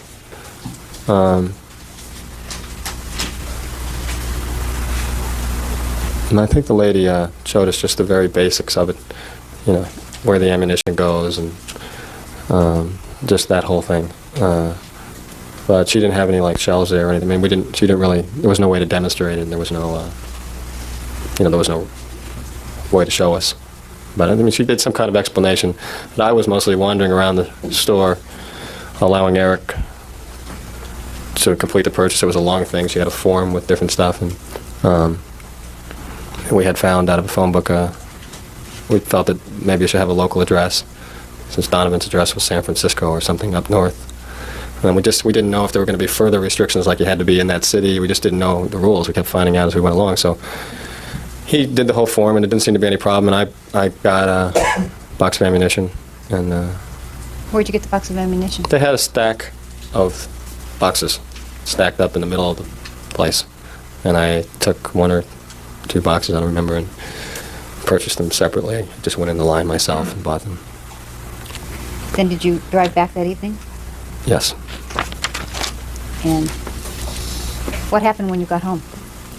We got home, and my mother came down right away and told us about the fishing trip. What do you mean told you about the fishing trip? She told us that the time had been changed from some point in the middle of the day to later in the afternoon. I remember the times, and that we were expected to go on the trip. And my brother kind of said something, and I said, well, we don't, they had mentioned this trip to us before, and we had said we weren't going to go. And Did the time change have any significance for you? the time change had a significance. I didn't really know what the original time was, but she was saying it was changed for some reason. And also the fact that it was in the middle of the day seemed strange to me as a time to go shark fishing.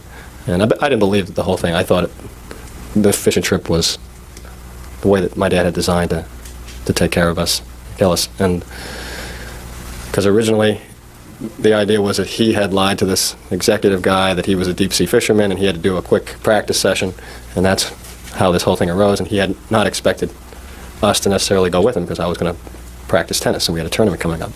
And he wouldn't have expected me to take 5 hours doing this, but he had to. And now he wanted us along with him. And so we gave my mom a hard time about it, and she said, well, if you don't want to go, you can go up and talk to your dad. And she was very cold about it, and we didn't want to do that, so we just said, oh, we'll go. Why didn't you want to go talk to your dad about not wanting to go? Probably should have, but I just didn't want to have a conversation with my dad after Thursday unless he initiated. Okay. So she's told you about the time change. Was this a pleasant conversation with her, or? No, she was, seemed like she was reporting. It was like she was sent downstairs to tell us. It was like a message. Why did she come downstairs? Because we had come in the door. And in our house, the door was, it was very noisy. You could hear it close, very loud. And so she came downstairs and gave us that message. And my mom always spoke as if it was my father speaking. Your father says do this, your father wants this, your father thinks this. So that was the kind of conversation it was. But she was she seemed very Because she knew it got results because they were terrified of upsetting him, so they did what their father wanted. cold about it.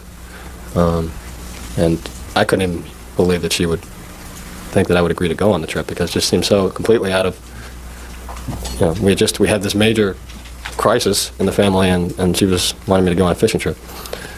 Had you talked to your dad at all on Friday?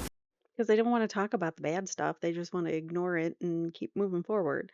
But you got to deal with these issues. You can't just ignore them. No, Did you see him at all on Friday? no. After you had the conversation with your mom about the fishing trip, what did you do? My brother and I talked about the trip, and basically felt that we clearly could not bring shotguns aboard the boat, and we basically didn't know what to do. What could we do? So we just decided that we would try and be away and sort of be late and miss it. How did you feel about the idea of going on the fishing trip? Was this just something that didn't sound like a good time, or did you view? No, we thought that this was how they were going to kill us, and we couldn't be positive, but we were feeling pretty sure, although it had been planned in advance, so we really couldn't be positive. And I wasn't sure how I felt about it, as far as whether I would,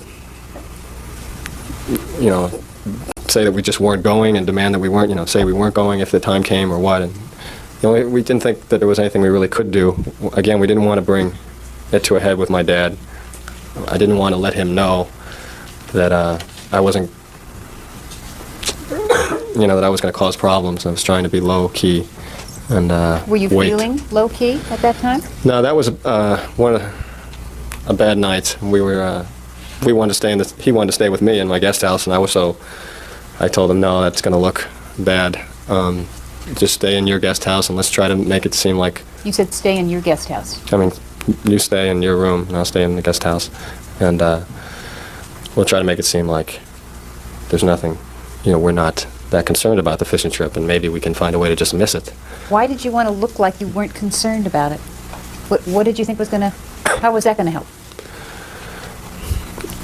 At this point, my brother, it's easier to explain it, because in the morning the next day, my brother was just so afraid, thinking that they were going to kill us at any moment, that he was going to die, they're going to kill us. And I felt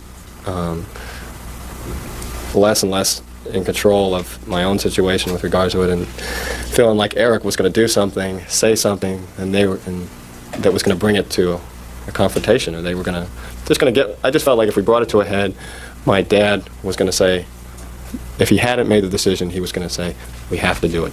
If he was wavering, and I was hoping that he was wavering, maybe. Wavering about what decision? About whether he could allow us to go on with this information, go on living.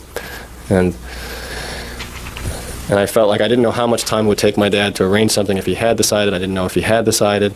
If he hadn't decided, I told my brother I don't want to give them the indication that we're so out of control that we're likely to just not think and go tell the police or run off and do some of the things I had threatened.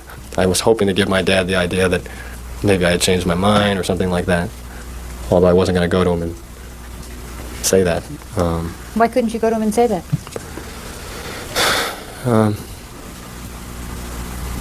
Just based on who he was, and that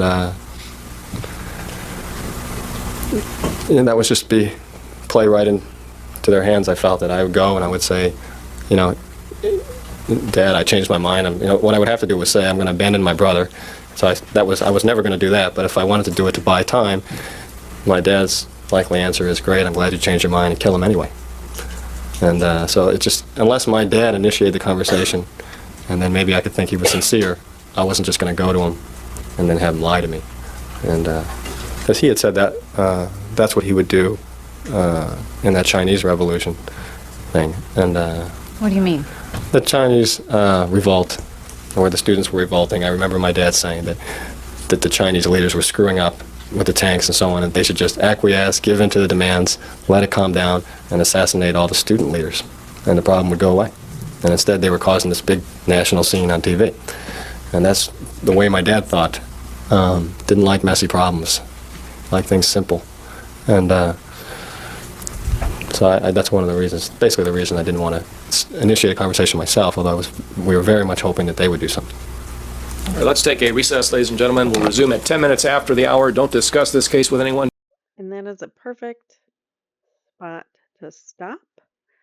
And we will continue on Thursday with part 4 of Lyle's direct testimony, and then we will no, not Thursday, next week, sorry, next week Tuesday, and then we'll, like I said, there's 4 parts of Lyle's testimony direct, and then there's, I think, another 4 parts of his direct. So I hope it's not like really frustrating to listen to the questions, but I have a feeling it's gonna be. Anyways, all right. Well, let me know what you think in the comments below. Please give this video a like on your way out, and I will see you guys next time. Bye now.